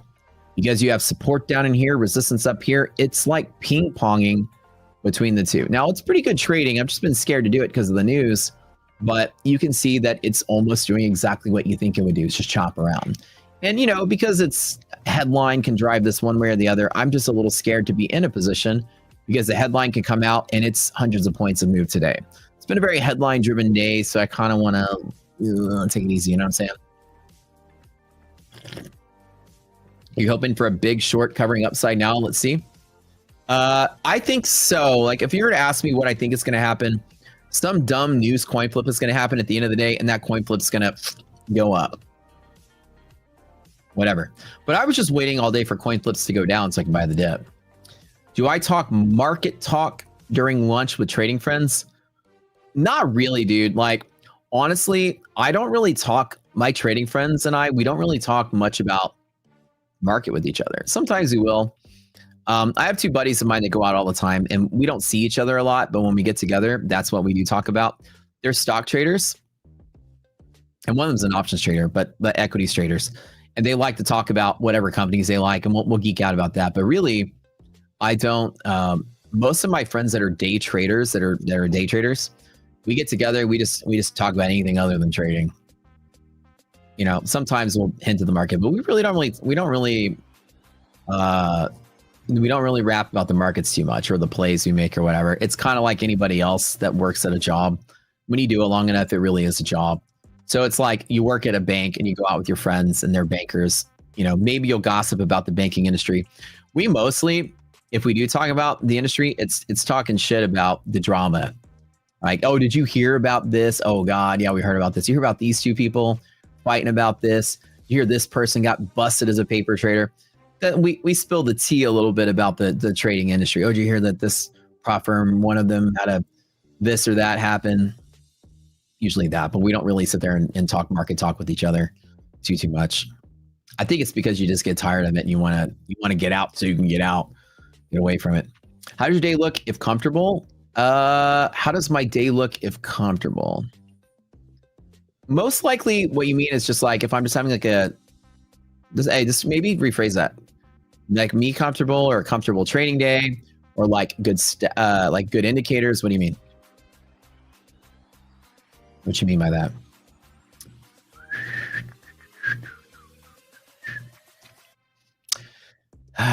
So it seems that we have sort of relaxed on the selling for a little bit. I think since we expired on Friday, the market has had a whole different mindset. We gapped out on Sunday, then the war thing happened right that day. And then just sitting here, it like when you see this kind of pattern, like it's kind of consolidating higher. This is certainly almost reversal-ish. Let me tell you what this usually looks like. This is showing you that it wants to hold. And usually days like this push higher and push higher and push higher and try to test these highs. And then they do something like this, right? You get one day like that, and then it sort of decides what it's going to do. So you want my opinion? This seems like a week that's going to slow crawl, maybe a week or two, slow crawl back up to here. So, you know, as you see, it is holding this, and it's going to be headline driven. If the war is still on and talks fall apart, you're going to get your day like this. As long as things are back and forth with what it is, maybe we're working out, maybe we're not. The market is looking to sort of like, you know, return back to these areas. I know you guys probably call these cup and handles or whatever. I don't like to look at chart patterns. There's psychology to that. We exhausted the selling, new month. People are sort of like less bearish and maybe you're going to be covering shorts on the better news. If it's a bigger bear market, I think we don't peak 25,000 and keep going higher. But, you know, you don't normally see markets just fall straight down. It's been pushing lower day after day after day after day. So it makes a little bit of sense that it might want to, you know, try to attempt for here and then fail that. You know, that's my thought. But who knows what I don't know anything. saying, how does your day look as a trader? Share if you're comfortable sharing. Oh, how does my day look like as a trader? Yeah, okay. Pretty simple. I wake up at 7 o'clock Central, which is an hour and a half before market opens usually. I come in, I usually run downstairs. The first thing I ever do is run downstairs and either fill up my water bottle or whatever, like basically run downstairs, fill up my water bottle, take my blood pressure medicine, it's my daily upkeep so I don't die on y'all with a stroke. I get water, take my medicine, run straight upstairs, get ready for the pre-market. I spend like 10 or 15 minutes organizing with my team. Since I run Rocket Scooter, it's a trading platform, and I run this prop scoring website now, and I have development teams that I run around the world and have other businesses. I spend like the first 15 or 20 minutes just glancing through my emails and making sure I've caught up with the most important stuff in the day.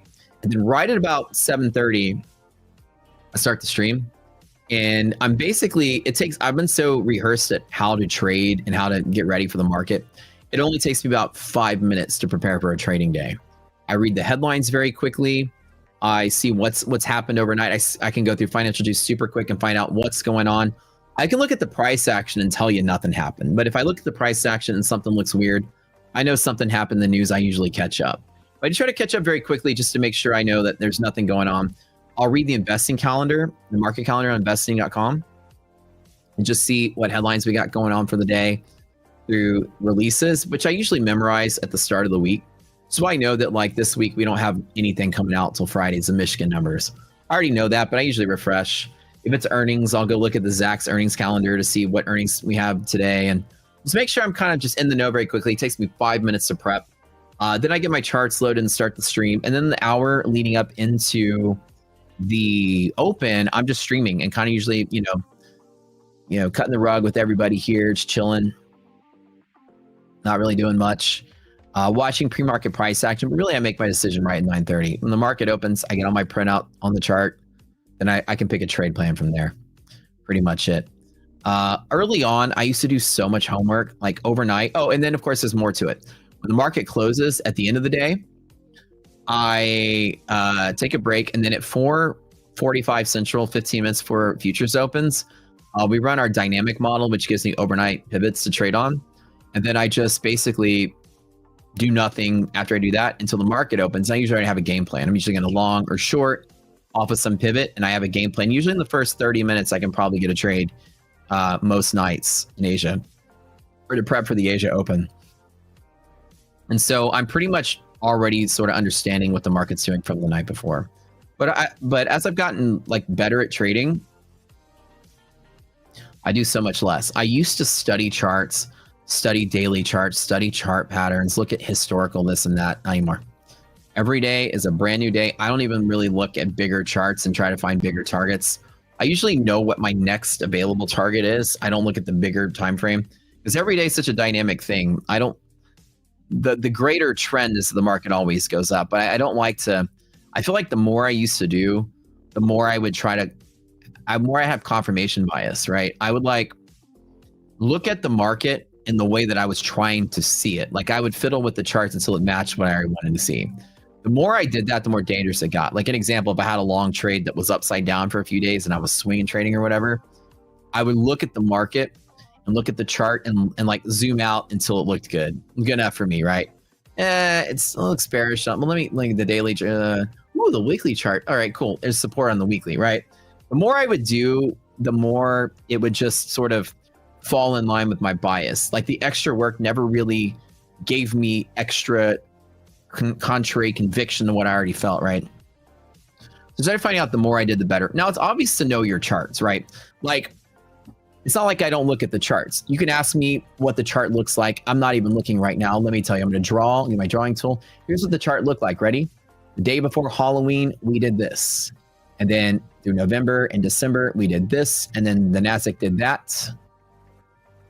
And then recently did this in March. That's the daily chart. The 4-hour chart looks exactly like that. Let me see if I'm right. It's not like I don't know my charts. I definitely know my charts, but I don't study them like you think somebody would. Here's a 4-hour chart. Let me load this up.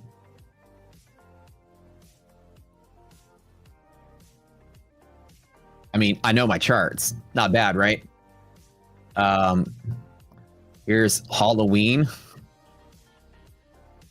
Here's the end of January. Sorry, I said December, end of January. And then here's the fall, low consolidation. Here's the fall. I mean, like, I know my charts, right? But it doesn't mean that like I stare at it like I'm looking for evidence, right? Every day I take it one day at a time. So I do a very minimal amount these days. I just trust my indicators and I trade off of them every day. So I kind of know what the market's doing.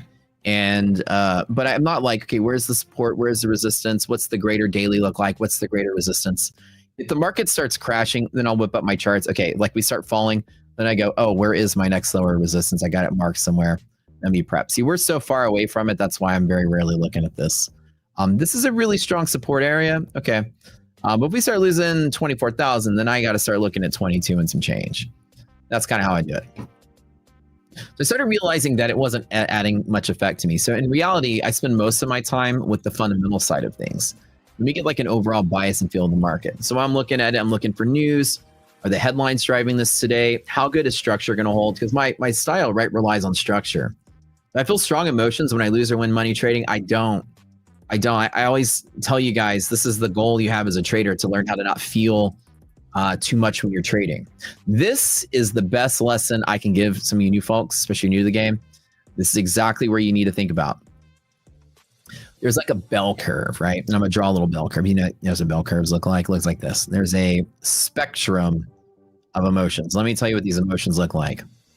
Here's the middle. Middle is you are absolutely devoid of human motion. You are like you're like Dexter, okay? You're like completely emotionless. You are a robot. That's 0.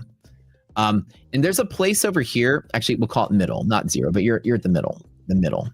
Completely neutral at all times. Best place to be. Unfortunately, you're not a sociopathic robot, right? So you probably have emotions like most people. And therefore you have a spectrum you rely on. Here's what the spectrum is, okay? This we're just gonna call it positive infinity, like negative infinity. And there are parts of the spectrum that are dangerous to trade. There's parts of the spectrum which are okay. Let me explain what's dangerous, right? Negative infinity. When you trade, it hurts so much. The worst thoughts pop in your head. Like you can't live life anymore. You're crying. You're desperate. You're punching things. You're breaking things. You're rageaholic. You're a terrible human being to people down here. Terrible mindset to be in. If trading hurts you that much, that's bad, right? Obviously, we know that's bad. Too much emotions. You're too scared. You're too angry. You're too afraid to do anything. There, you don't take risks the right way, whatever. All right. What's this side of the coin? You make a trade. You are so excited. Your eyes widen. Your dreams come true. You're sitting there fantasizing. Oh, I can quit my job. Fucking hate my boss. Fuck that guy. I'm out. I'm telling him and everybody at the office, fuck you, I'm out. I can't wait. Oh my God, I'm so close to my goals. That's like my monthly salary in a single trade. Mom, I'm gonna make it as a day trader. Fuck that too. That's horrible emotions too. Not that, trade that either. Don't daydream when you're trading. Don't do backflips in your chair. High five your friends like IDOC and I don't go down. Hey babe, I made 50K today. She's like, oh my God, we're gonna make it in life. Like when you're feeling that too much too. That leads to overconfidence, making stupid, riskier decisions without feeling the weight you should be feeling. And therefore, you allow yourself to get into more danger than you should be. The crying side of the spectrum, you don't get enough. You're too scared to get into danger. So both of these are going to hurt your trading. There's like a happy medium on both sides of the fear spectrum, which is what this is. This is too much fear. This is not enough fear. Too much celebration, you're going to forget to be afraid of this market. You want to comfortably drive your trading inside of an emotional range like this, where when you win, your thought that passes through your head is, okay, I won. When you lose, the thought that passes through your head is, oh, I lost. That's it. That's it. It's never, oh my God, I need to journal this. This was so bad. Oh my God, what happened? You're down here. It's like, hell yeah, I'm going to buy a Lambo. Oh my God, this is so great. Oh, I've wanted one of those so bad. I can't wait to make the purchase. Nope, not that either. Too much, right? In the middle, a win is a win. A loss is a loss. Your business only. It's just a business decision at this point. You pay your bills, you're like, oh, bill was paid. Okay. Knocked it off the list. It's the same way. And so how do you drive inside of the spectrum to where your losses don't make you too scared to take risks the next day, and your wins don't make you too stupid that you're being dumb the next day, right? How you drive in the middle. It's very simple. It's whatever position size you're trading is what's going to dictate how far you're in that motion. I'm put the number 5 here. For some people, 5 is good. Some people, 5 is too much. Pick a number, and in that number, if you take a loss 5 days in a row, and that amount of money makes you feel sticks to your stomach, then that number is too big. If you win that amount of money 5 days in a row, and that number has you wanting to phone your boss to tell him to go to hell because you're going to quit your job and be a trader, that number is too big too. The 5-day rule, 5 days in a row. An example, let's say that $100 for most people here, it's not enough to quit your job over. Most working adults, you're probably making $100 an hour, give or take, right? Somewhere close to there. So if you make $100 5 days in a row and you make $500 in a week, you're not exactly going and tanking your $60K of your job over that, right? But also if you lose $500, you're not, crying over a bowl of Cheerios in the morning, right? So that number is good enough. And you find your position size, say that you make 2 trades a day.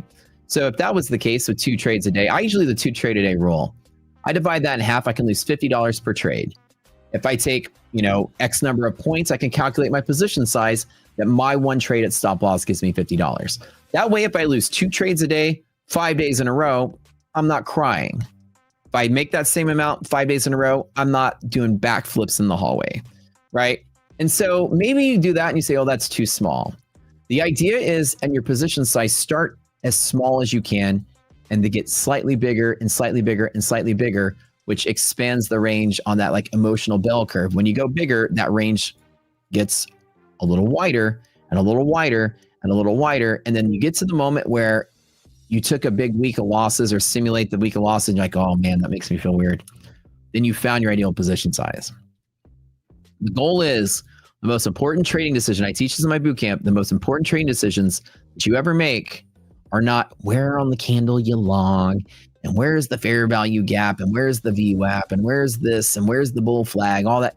The biggest, most important decision you make in your trading that changes so much about your outcome of your trading is the size of your position.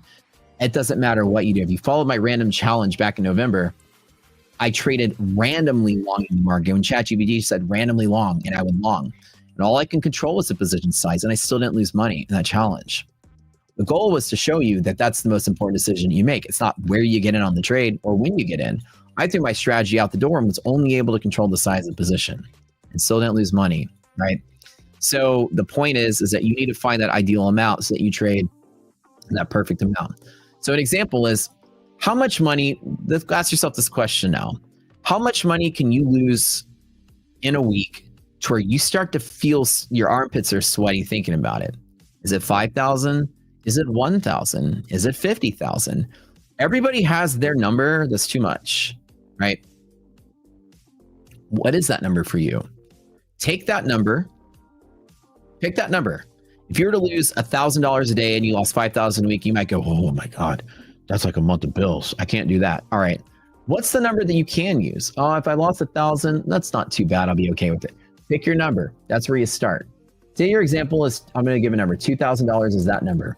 You lose anything more than $2,000, you're going to start feeling a little weird about it. Okay. Divide 2,000 by 5. Because you're not going to ever lose 5 trading days in a row. I don't care how hard you try. The universe is going to make you lucky and you'll win one of those 5 days. Statistically, if you lose 5 trading days in a row, I can't even try to lose 5 days in a row if I even tried. Okay. Seriously. That's 400. You luck enough will throw one winning day in the mix. Come on. So 5 days is a good conservative rule of thumb. That's like, you're not going to really lose 5 days in a row. This is probably the worst case scenario. I know some of you are like, hold my beer, Matt, trust me. But no, seriously though, on average, you're not going to go on 5-day losing streaks. You're going to luckily win 1 or 2 days in there probably, right? But in either case, use that as a good rule of thumb because it's rare that you see that, right? And say that, that's $400 a day. Cool. And I'm comfortable. All right. Making $2,000 a week, that might not change your life. Maybe it would, who knows? But You try not to be too big, not trying to be too small. And inside of there, $400 per day. Let's divide that in half. I do 2 trades a day. It's $200 per day, per trade, and 2 trades a day. Cool. I trade 40-point stop losses on NASDAQ, which is equal to $800 of profit for every 10 micros. Okay. Forget about commissions. We're just doing the simple math here. So to make $200 on 10 micros, I need to do a fourth of that. So 2.5 is my biggest position size per trade to afford me 2 trades per day, losing both of them to lose 400 a day, 5 days in a row to lose my 2,000. Now I've made a budget. Now I have a position size. If I were to trade 2.5 micros and I lost 10 trades in a row, which should never happen, even to the worst traders in this room, should never happen. Statistically, almost the worst luck possible to lose 10 trades in a row. Now you're going to win 1 or 2, but worst case scenario, you're under budget with this position size.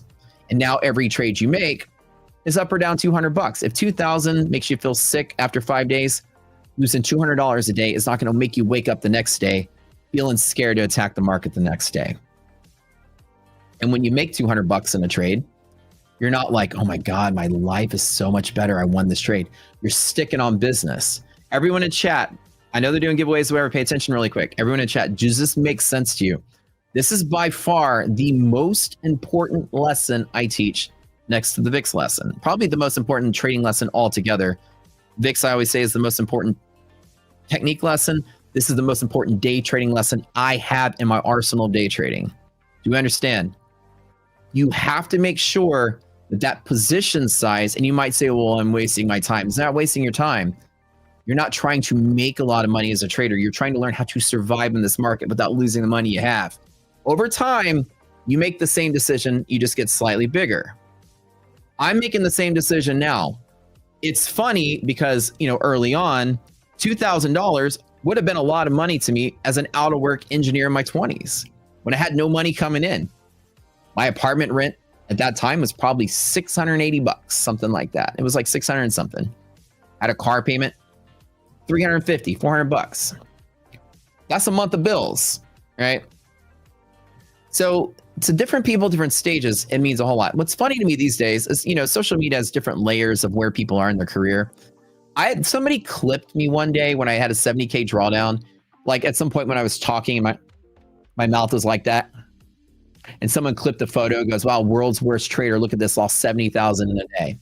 Do you realize in this example, the $200 is my $70,000. As you get bigger and better, that's my comfortable level. I'm just at a bigger comfortable level, right? It doesn't, to some people, the number shouldn't mean anything. It's where you are and what it means to you. To me, I'm choosing to trade 100,000 to $1 million as fast as I can, willing to take 50K, 100K drawdowns in a single trade, because that's keeping me inside of those lines too. I'm worth a whole lot of money. And I don't say that to brag, but that's money I'm willing to lose in a single trade along these same lines. I could lose 100,000 every day for 5 days, and I'm still not crying at the end of the week, losing $500,000. Believe that if you may. People say, Matt, how are you so confident? It seems like you took this huge drawdown and you're still not losing your cool. Well, that's because it's not a huge drawdown. To you it is, to me it's not. I'm trading where I'm comfortable the same way. I could take 90K upside down and you don't see me on stream like, what do I do? No, I've scaled in slowly over 16 years of doing this to a level where I'm still comfortable, right? And so everyone's number is different, right? So the point comes that you have to find that for yourself, and you're not going to just make a whole lot of money very quickly and somehow be a good trader, because you're going to whittle it away anyways if you're a bad trader. Money comes and goes in this market, but surviving and trading where you're comfortable, and then your comfort level slowly expands bigger and bigger and bigger and bigger. Years and years and years and years later, you're back at a spot you want to be at. Now, again, I'm not trading this move right now. I'm kind of just chilling. A little bit of selling volume coming in. A weird day today, right? I'm just going to be happy with $180. But right, so hopefully this lesson sticks with some of you. If you feel anything, you want the one-liner. If you feel anything at the end of a trading day, if you feel anything, sad, upset, worried, happy, excited, celebratory, you're out of bounds.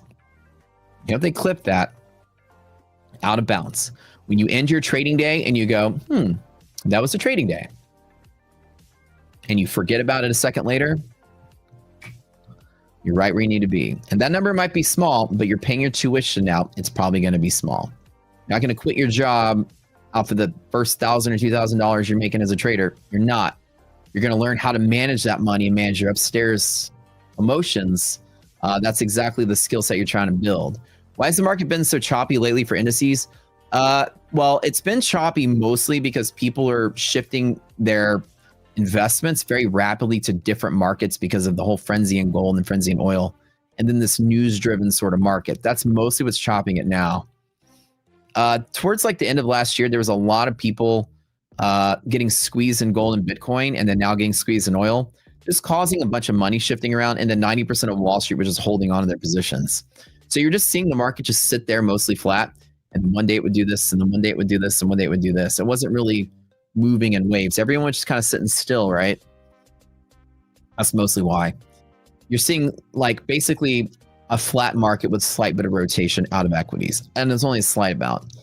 The war started changing things and pushing things a little lower, and then recent bad economic data has kind of shifted the sentiment more bearish, but that's just why it's been choppy.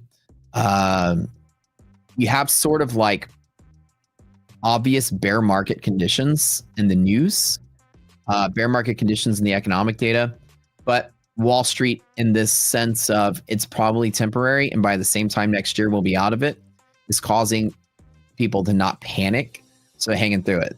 That's the best I can explain it. So imagine like the idea that Powell comes in and says, yeah, we see that the PCE inflation projection went from December 2.4 to 2.7. And a lot of the non-core PCE is related to oil prices, and that's temporary. And of course, tariffs is a one-time thing that's temporary.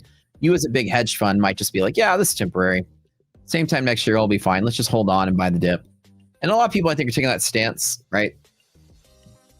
The stance of we're just going to hold through it. Yeah, it's probably gonna be bad, but it's not gonna be bad for 5 years. It's really going to take a year or two, I think, to really convince Wall Street that this is super bad for the long haul. There's a lot of people who think it's bad for the long haul starting now, though, but not most of Wall Street's on that same boat, or else we'd wake up and the market would just be like liquidating day after day after day. There's a lot of people just sort of waiting on for this. They're like, well, the Fed still has a long-term 2% inflation target. We'll be there by 2 years anyways. Why panic? Just sell a little bit, buy the dip with the rest, and then we'll chill. And that explains a lot of this choppiness. It's very rare that you'll see the market experience such damning looking data that's somehow temporary. It's an effect of the tariffs, right? If it wasn't tariffs and then market naturally was building this sort of growing inflation, not a reduction in unemployment, sorry, no reduction in that, and lowering GDP growth, my brain would say, up, we're turning into a recession, some bubbles popping, or some bubble can pop and crash this market, okay. But the conditions that we're in have a lot to do with things that are temporary, right? So the overall stance is people are like cautiously staring at the market, but there's no mad dash for the door. People aren't dumping all their stuff yet, which is why you're seeing the market chop up and down. It's just basically following the couple of stocks that are trending.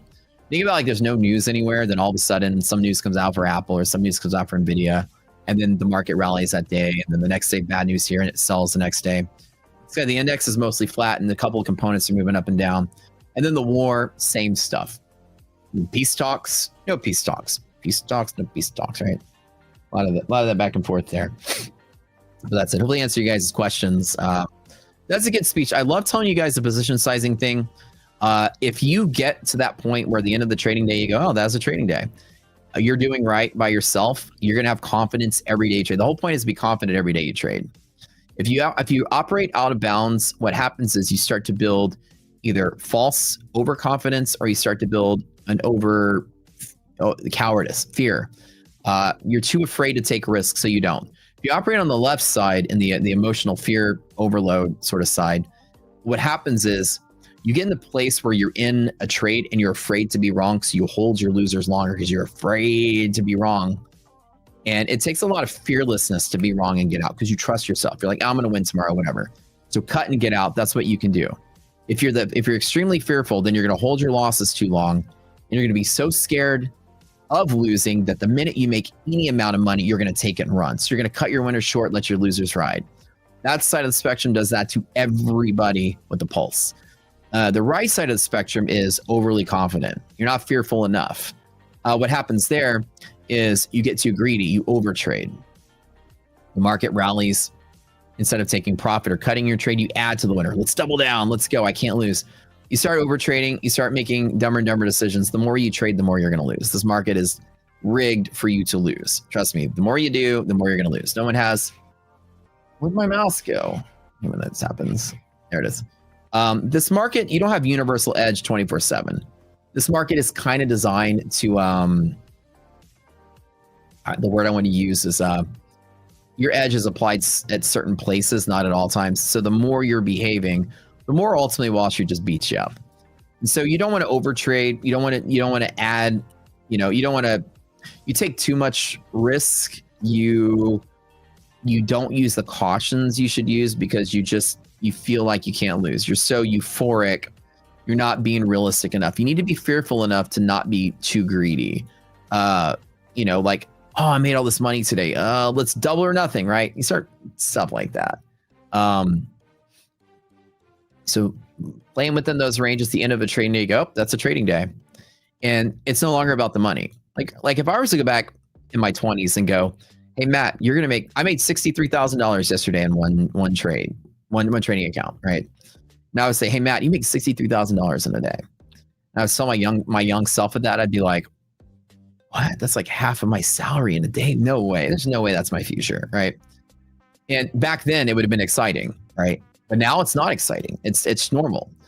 I didn't just jump into that range. I stepped into it. And there was times in my trading career where 5,000 a week was exciting, right? And then 10,000 and then 20. And it's no longer exciting once you grow. Money, it stops becoming the motivation once you start making a little bit of it. I'll tell you, being a millionaire is only excited when you're not a millionaire. It's only exciting when you're not a millionaire. It's the only time you're ever excited about. The minute you make your first million and realize you can buy everything you ever want with it, really. Unless what you want is like 50 cars, okay, that's different. In reality, the average human, it's exciting to become a millionaire when you're not a millionaire. And when you get there, you realize you're comfortable enough. And then any extra money is not like extra happiness. It gets old so quick. You buy that fancy car, you buy the fancy house, you go on the trips you want, and then you look in your bank account, there's still hundreds and hundreds, 100,000 left over. And you're like, well, what's next? Then you buy fancy shoes and fancy clothes and fancy watch, and you look at your bank account, there's still millions in there. And then it immediately gets old, right? So the desire for trading to be like, it's going to provide me income or money, it gets old so quick. As long as you start growing and operating in that range I'm telling you about, it no longer is about the money. And even now, some people are like, wow, you made this much in a day. And I go, I don't say wow. I just say that's just a trading day. And you grow bigger and grow bigger and grow bigger. And as long as you're not motivated by the money, as long as you're bored with money or not attached to money, you're going to be in a good spot. That's why I say it's not exciting to when I look at my bank account. If I show my bank account to some people, they'll be excited. And I look at it, I'm not. Because I've completely detached from the value of what it means. Every $1 million that I have, I tell myself, ooh, I can build 2 or 3 businesses out of this. I don't look at it as like a value to my personal happiness. I look at it as another tool to get a job done. Oh, cool. There's $1 million. I have $1 million liquid sitting here. I can build 3 things with that. Cool. I don't go, oh man, life is so good, man. I just say, oh, it's another, like to me, money is a wrench. I'm a carpenter. It's a saw, right? I'm a welder. It's a torch. It's just another tool for life. It doesn't have that. I don't have that feelings. And I think I've been driving inside of that perfect, those bars for so long. I've never been too afraid to take risks.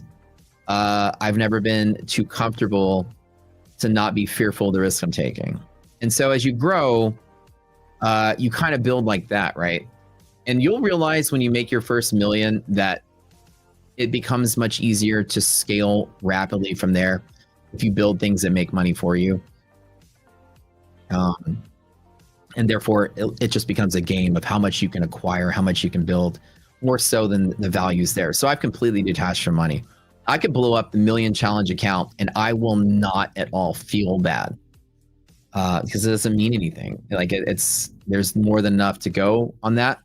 But the thing is, don't let other people's value or attachment to the value dictate your own. It's a personal journey for everybody. You decide those thresholds for you. Don't let anybody make fun of you for yours. If to you $100 is your limit, that's perfect. Be where you need to be. Don't be where your Discord owner is or your trading guru is or whatever. Like for me, people heckle me when I took 90,000 drawdown. These non-traders. I look at their feed. They're like, "Look at my $5,000 payout," and then they're like, "Oh, look at this Matt. He's horrible. He lost 90 grand." We're at different levels in life, man. You're gonna brag about $5,000. That's a lot to you, and you lost 90. Wow, that's huge. Well, not to me, right? That's a normal day. To you, it is, right? And so don't let people tell you where you need to be. I laugh at that when people said Matt took 90K drawdown. I just laughed and I was like, man, how broke are these kids on social media? And I feel like it's a place where broke people live. I'm the only high roller here, and so I'm like, yeah, that's comfortable for me. It's not even a big deal. So again, for everybody, it's different. And I wasn't always at that place either. I've been doing this for 16 years. Hopefully I get somewhere with it, right? So as time goes by, hopefully so, right? You guys can scale into it. The point is I've never stepped out of those lines. Even as you get bigger, you still stay in some of them. Somebody said something about Matt. What did you wait, what'd you say? What kind of income did I have before becoming a millionaire? Before I started in business, business trading, before I started any of that. My first company I started in 2016. I started trading in 2010. I started becoming profitable in my trading between 2010 and 2015. That was my journey of learning. About 2013, 2014, I started being a place where I started feeling less like I was wasting my time. And around 2015 is when I looked back and said, I've kind of been making money the last couple of years. I think I can do this. So I like to say 2013 and 2015 is about where I can probably draw a line and say, that's probably where I stopped hemorrhaging money so much and figured I was making enough I can do it full time. Before I did any of that, I was an engineer. And as an engineer, you're making, it depends. At the time in the 2000s, the starting engineering salary for me was $56,000 as a Kimmy. And that was, again, 20 years ago. Inflation will be a little different now. I'm sure they probably start at 70 grand, give or take. Within 2 or 3 years, I got a ton of promotions. And my job at the plant that I always talk about, I was making $108,000 a year plus a 20% bonus or something like that. Whenever I got laid off from that job in the last financial crisis in 2010, during those layoffs and everybody, the world was going to shit at that point, I was working contract jobs.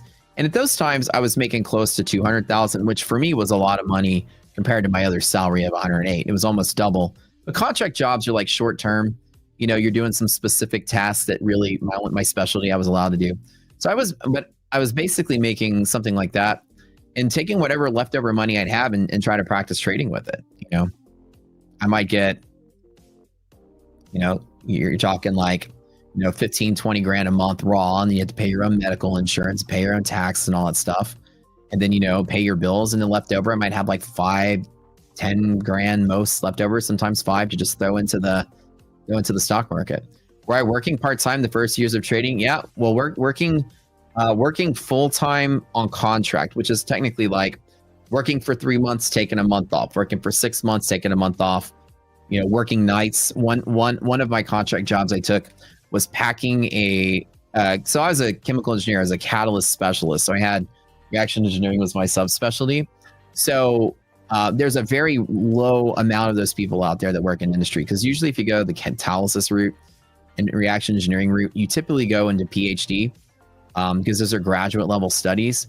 Very rarely do you find somebody with an undergrad degree that can work in catalysis and reaction and then goes straight to industry. I was a special case because I was possibly, my professor that I worked for wanted me to go PhD and do research for him. So he let me take all these like graduate level elective classes or graduate level classes elective. So I got this like master's and PhD level mastery in my classwork, and I had years of research doing it, but without going to grad school. So in the industry, I had a lot of experience running chemical reactors and in catalysis. So I got lucky in my downtime getting a lot of contract jobs of like a reactor at some plant turning around where they're repacking their catalyst, and they needed an expert to go in there and supervise the catalyst repack. So many times I'd go in there as the engineer, they'd spend 3 months in a turnaround, emptying it out, putting new stuff in, and I'd go work the night shift because they needed somebody to cover. And I found a lot of work in those years during that time. So I got lucky to be able to grab some pretty good jobs. And it was easy for me because, oh, you're also a chemical engineer? Oh, kick ass. Very cool. So yeah, so I would basically, you know, I worked on there was a couple of hydrotreaters I did. There was a propylene oxide reactor I did. I would go in there, you know, they would clean out the reactors, dump all the stuff out. I'd go make sure it was all done correctly. And then they'd start layering the catalyst, the different layers. They yo-yo me in, which they put a thing on you and they drop you down into the reactor, and you go in there and you inspect it. You make sure everything looks good. You make sure it's all distributed correctly, and then make sure they're following the laws and not, you know, sending emissions to the air or whatever. And then pull me up. They pull me up, and then I'd report in the morning. So I found a lot of work in contract jobs doing stuff like that. There's a lot of people that were in need of something like that. And so I had a lot of connections. So I got lucky. And it gave me a little bit of extra cash to play with when I was learning trading. So Walter White was a chemical engineer. Was he? Before he became a teacher? But I had but I would work. It wasn't really like part-time because I was still working every day. But like some of those jobs, I'd be working the night shifts. It'd be kind of nice because I can do some like, you know, some trading during the day and then work at night. Like I'd get off of work and then stay up for a couple hours and then trade in the morning and then go to bed at like 10 or 11, then wake up again at 5 and go to work. So I did that a lot early on. And some contract jobs I had were also in design where I was kind of easy because I sit in an office and I could like trade while I'm in the office. You know, unfortunately, you know, hard to do that because people will catch you, but yeah, I did that too. You did your degree in chemie? Oh, dude, kick ass. Very nice. Yeah, my chemie degree is like still up there on the wall to just remind me how much money I spent on it. I had a scholarship. I didn't cover everything. But yeah, my journey was just like anyone else's, right? I mean, I was, you know, I had a job that paid decently with a little bit of money left over, but I never entered this business with like millions of dollars to my name. And, you know, my family was low income. We didn't have money either.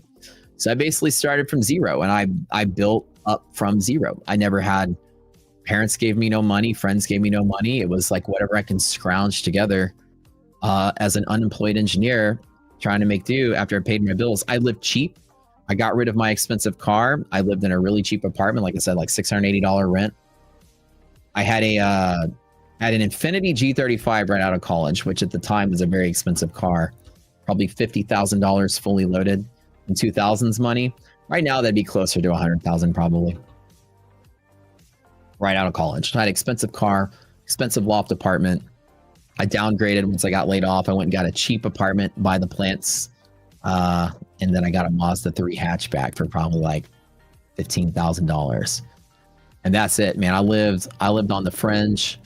Like I had enough money left over when I wasn't trading to buy an Xbox 360 and a 12-pack of Mountain Dew so I can play Halo 3 with my friends. And that's what I did. I didn't go out. I didn't party. I was really serious about learning trading. And when I made the switch to trading, I started when I was, so I started in 2010. So I was about 28 years old. And then when I switched to full time, I was like 33 years old. So I'm 44 now. So this is year 11 of full-time trading. Your business is seasonal. Yeah, it's like Jay is saying, like, that's perfect. If you have a seasonal business, that's great. Because, you know, it's like you get some downtime, then you get some refresh time, right? You're not just constantly in the mix. You get to trade a little bit, learn a little bit, and then take a break. It's very important. Yeah, love it. You sold your car and found a Jeep Cherokee for $800 on Marketplace, bro. Now that's the way to go. Yes, sir. What's my biggest win from one trade, and what trade was that? What's my biggest win? You know what's funny? When you operate inside of that range, like I tell you, you don't remember stuff like that. It doesn't stick with you. I think my biggest loss that stuck with me, it's not my biggest loss by any means. I lost $200,000 2 Thursdays ago when Trump talked about whatever he talked about. Went up to go get flowers. Had a scheduled talk. I lost $220,000 in a single trade on this account. I stepped away for 5 minutes and the market blasted up. What bad luck, right? The loss that stuck with me early on was the first time I lost $10,000 early on, my first year of trading. As the first 5-figure loss in a day. That was enough to change everything about me at the time, dude. It was nuts. It's the whole story. I don't have time to tell it. Maybe I'll tell it tomorrow. Remind me of Matt telling his folding towel story. It was the first time I ever took 10,000 drawdown when I had, $15,000 to my name at the point, that was a lot at the time. It was one of the first despair moments and moments where I went clinically insane for like half a day. And I got a lot of the things I do now out of that moment. It always stuck with me. My biggest wins and losses have been 7-figure trades. If you're looking for a number for like currently, like I take options. Sometimes I take $1 million options bets, just like a one play. I don't talk about I don't publish that kind of stuff. Normally when I'm trading on social media or on stream, I'm always showing like a challenge account, something that's like reasonable for you guys. Social media flips out when I take 50,000 in drawdown. Social media will really flip out when I spend $1 million on 0-day NVIDIA calls. You know what I mean? That's my private gambling. So, like at that point, it's not, that's not for public consumption. But yeah, I have big options plays I do, and I have a big futures account I trade. When you guys see me pick up my phone on stream, I'm trading on my phone, on my big account. So I've always kind of kept that part private, just because I might want to take enormous amounts of risk in a certain trade. It's not super educational, but sometimes I have a feeling I'm gonna take the risk on it. Somebody said, took a month to grind 20K to 40, lost 12K in a single day, and it broke your trading cycle for weeks.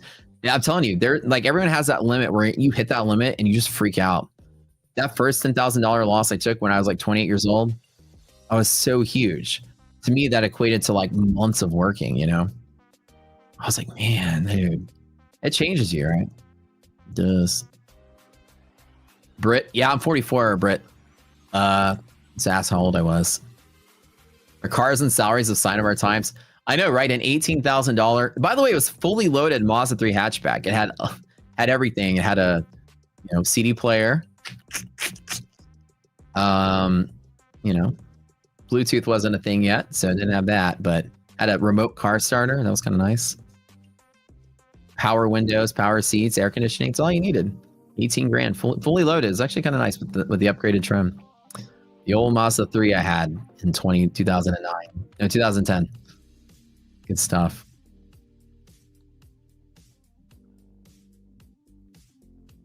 Yeah. Well, guys, I'm running out of time. I didn't even think about that. It's already 12:30. Man, time went by fast. Hopefully I got something good out of this. There's not a lot of trading that's happening today.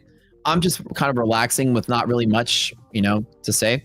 I've kind of avoided pretty much most of this, and I think that's good, right? I have good spidey sense on this market. I mean, the S&P is down 3 points from the open.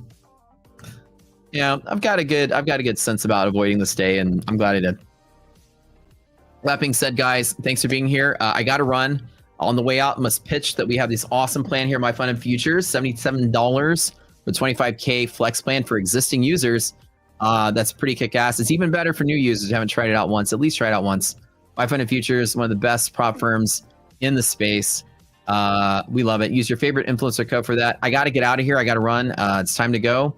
The stream is over, but my team will be streaming in the afternoons. We have our afternoon show over here at the Rocket Scooter channel. If you guys like what you see here, feel free to come over and throw your support over on our channel. We have an afternoon streamer who's trained by me, also just as good. info. Let me give you guys a link. I can join it, hang over there. Pretty much my funded crew. We just pile over there and hang out anyways. And we'll see y'all. Here's the link. Let me spam it in chat really quick. Other than that, catch Stephen K this afternoon, the Asia Sesh at night.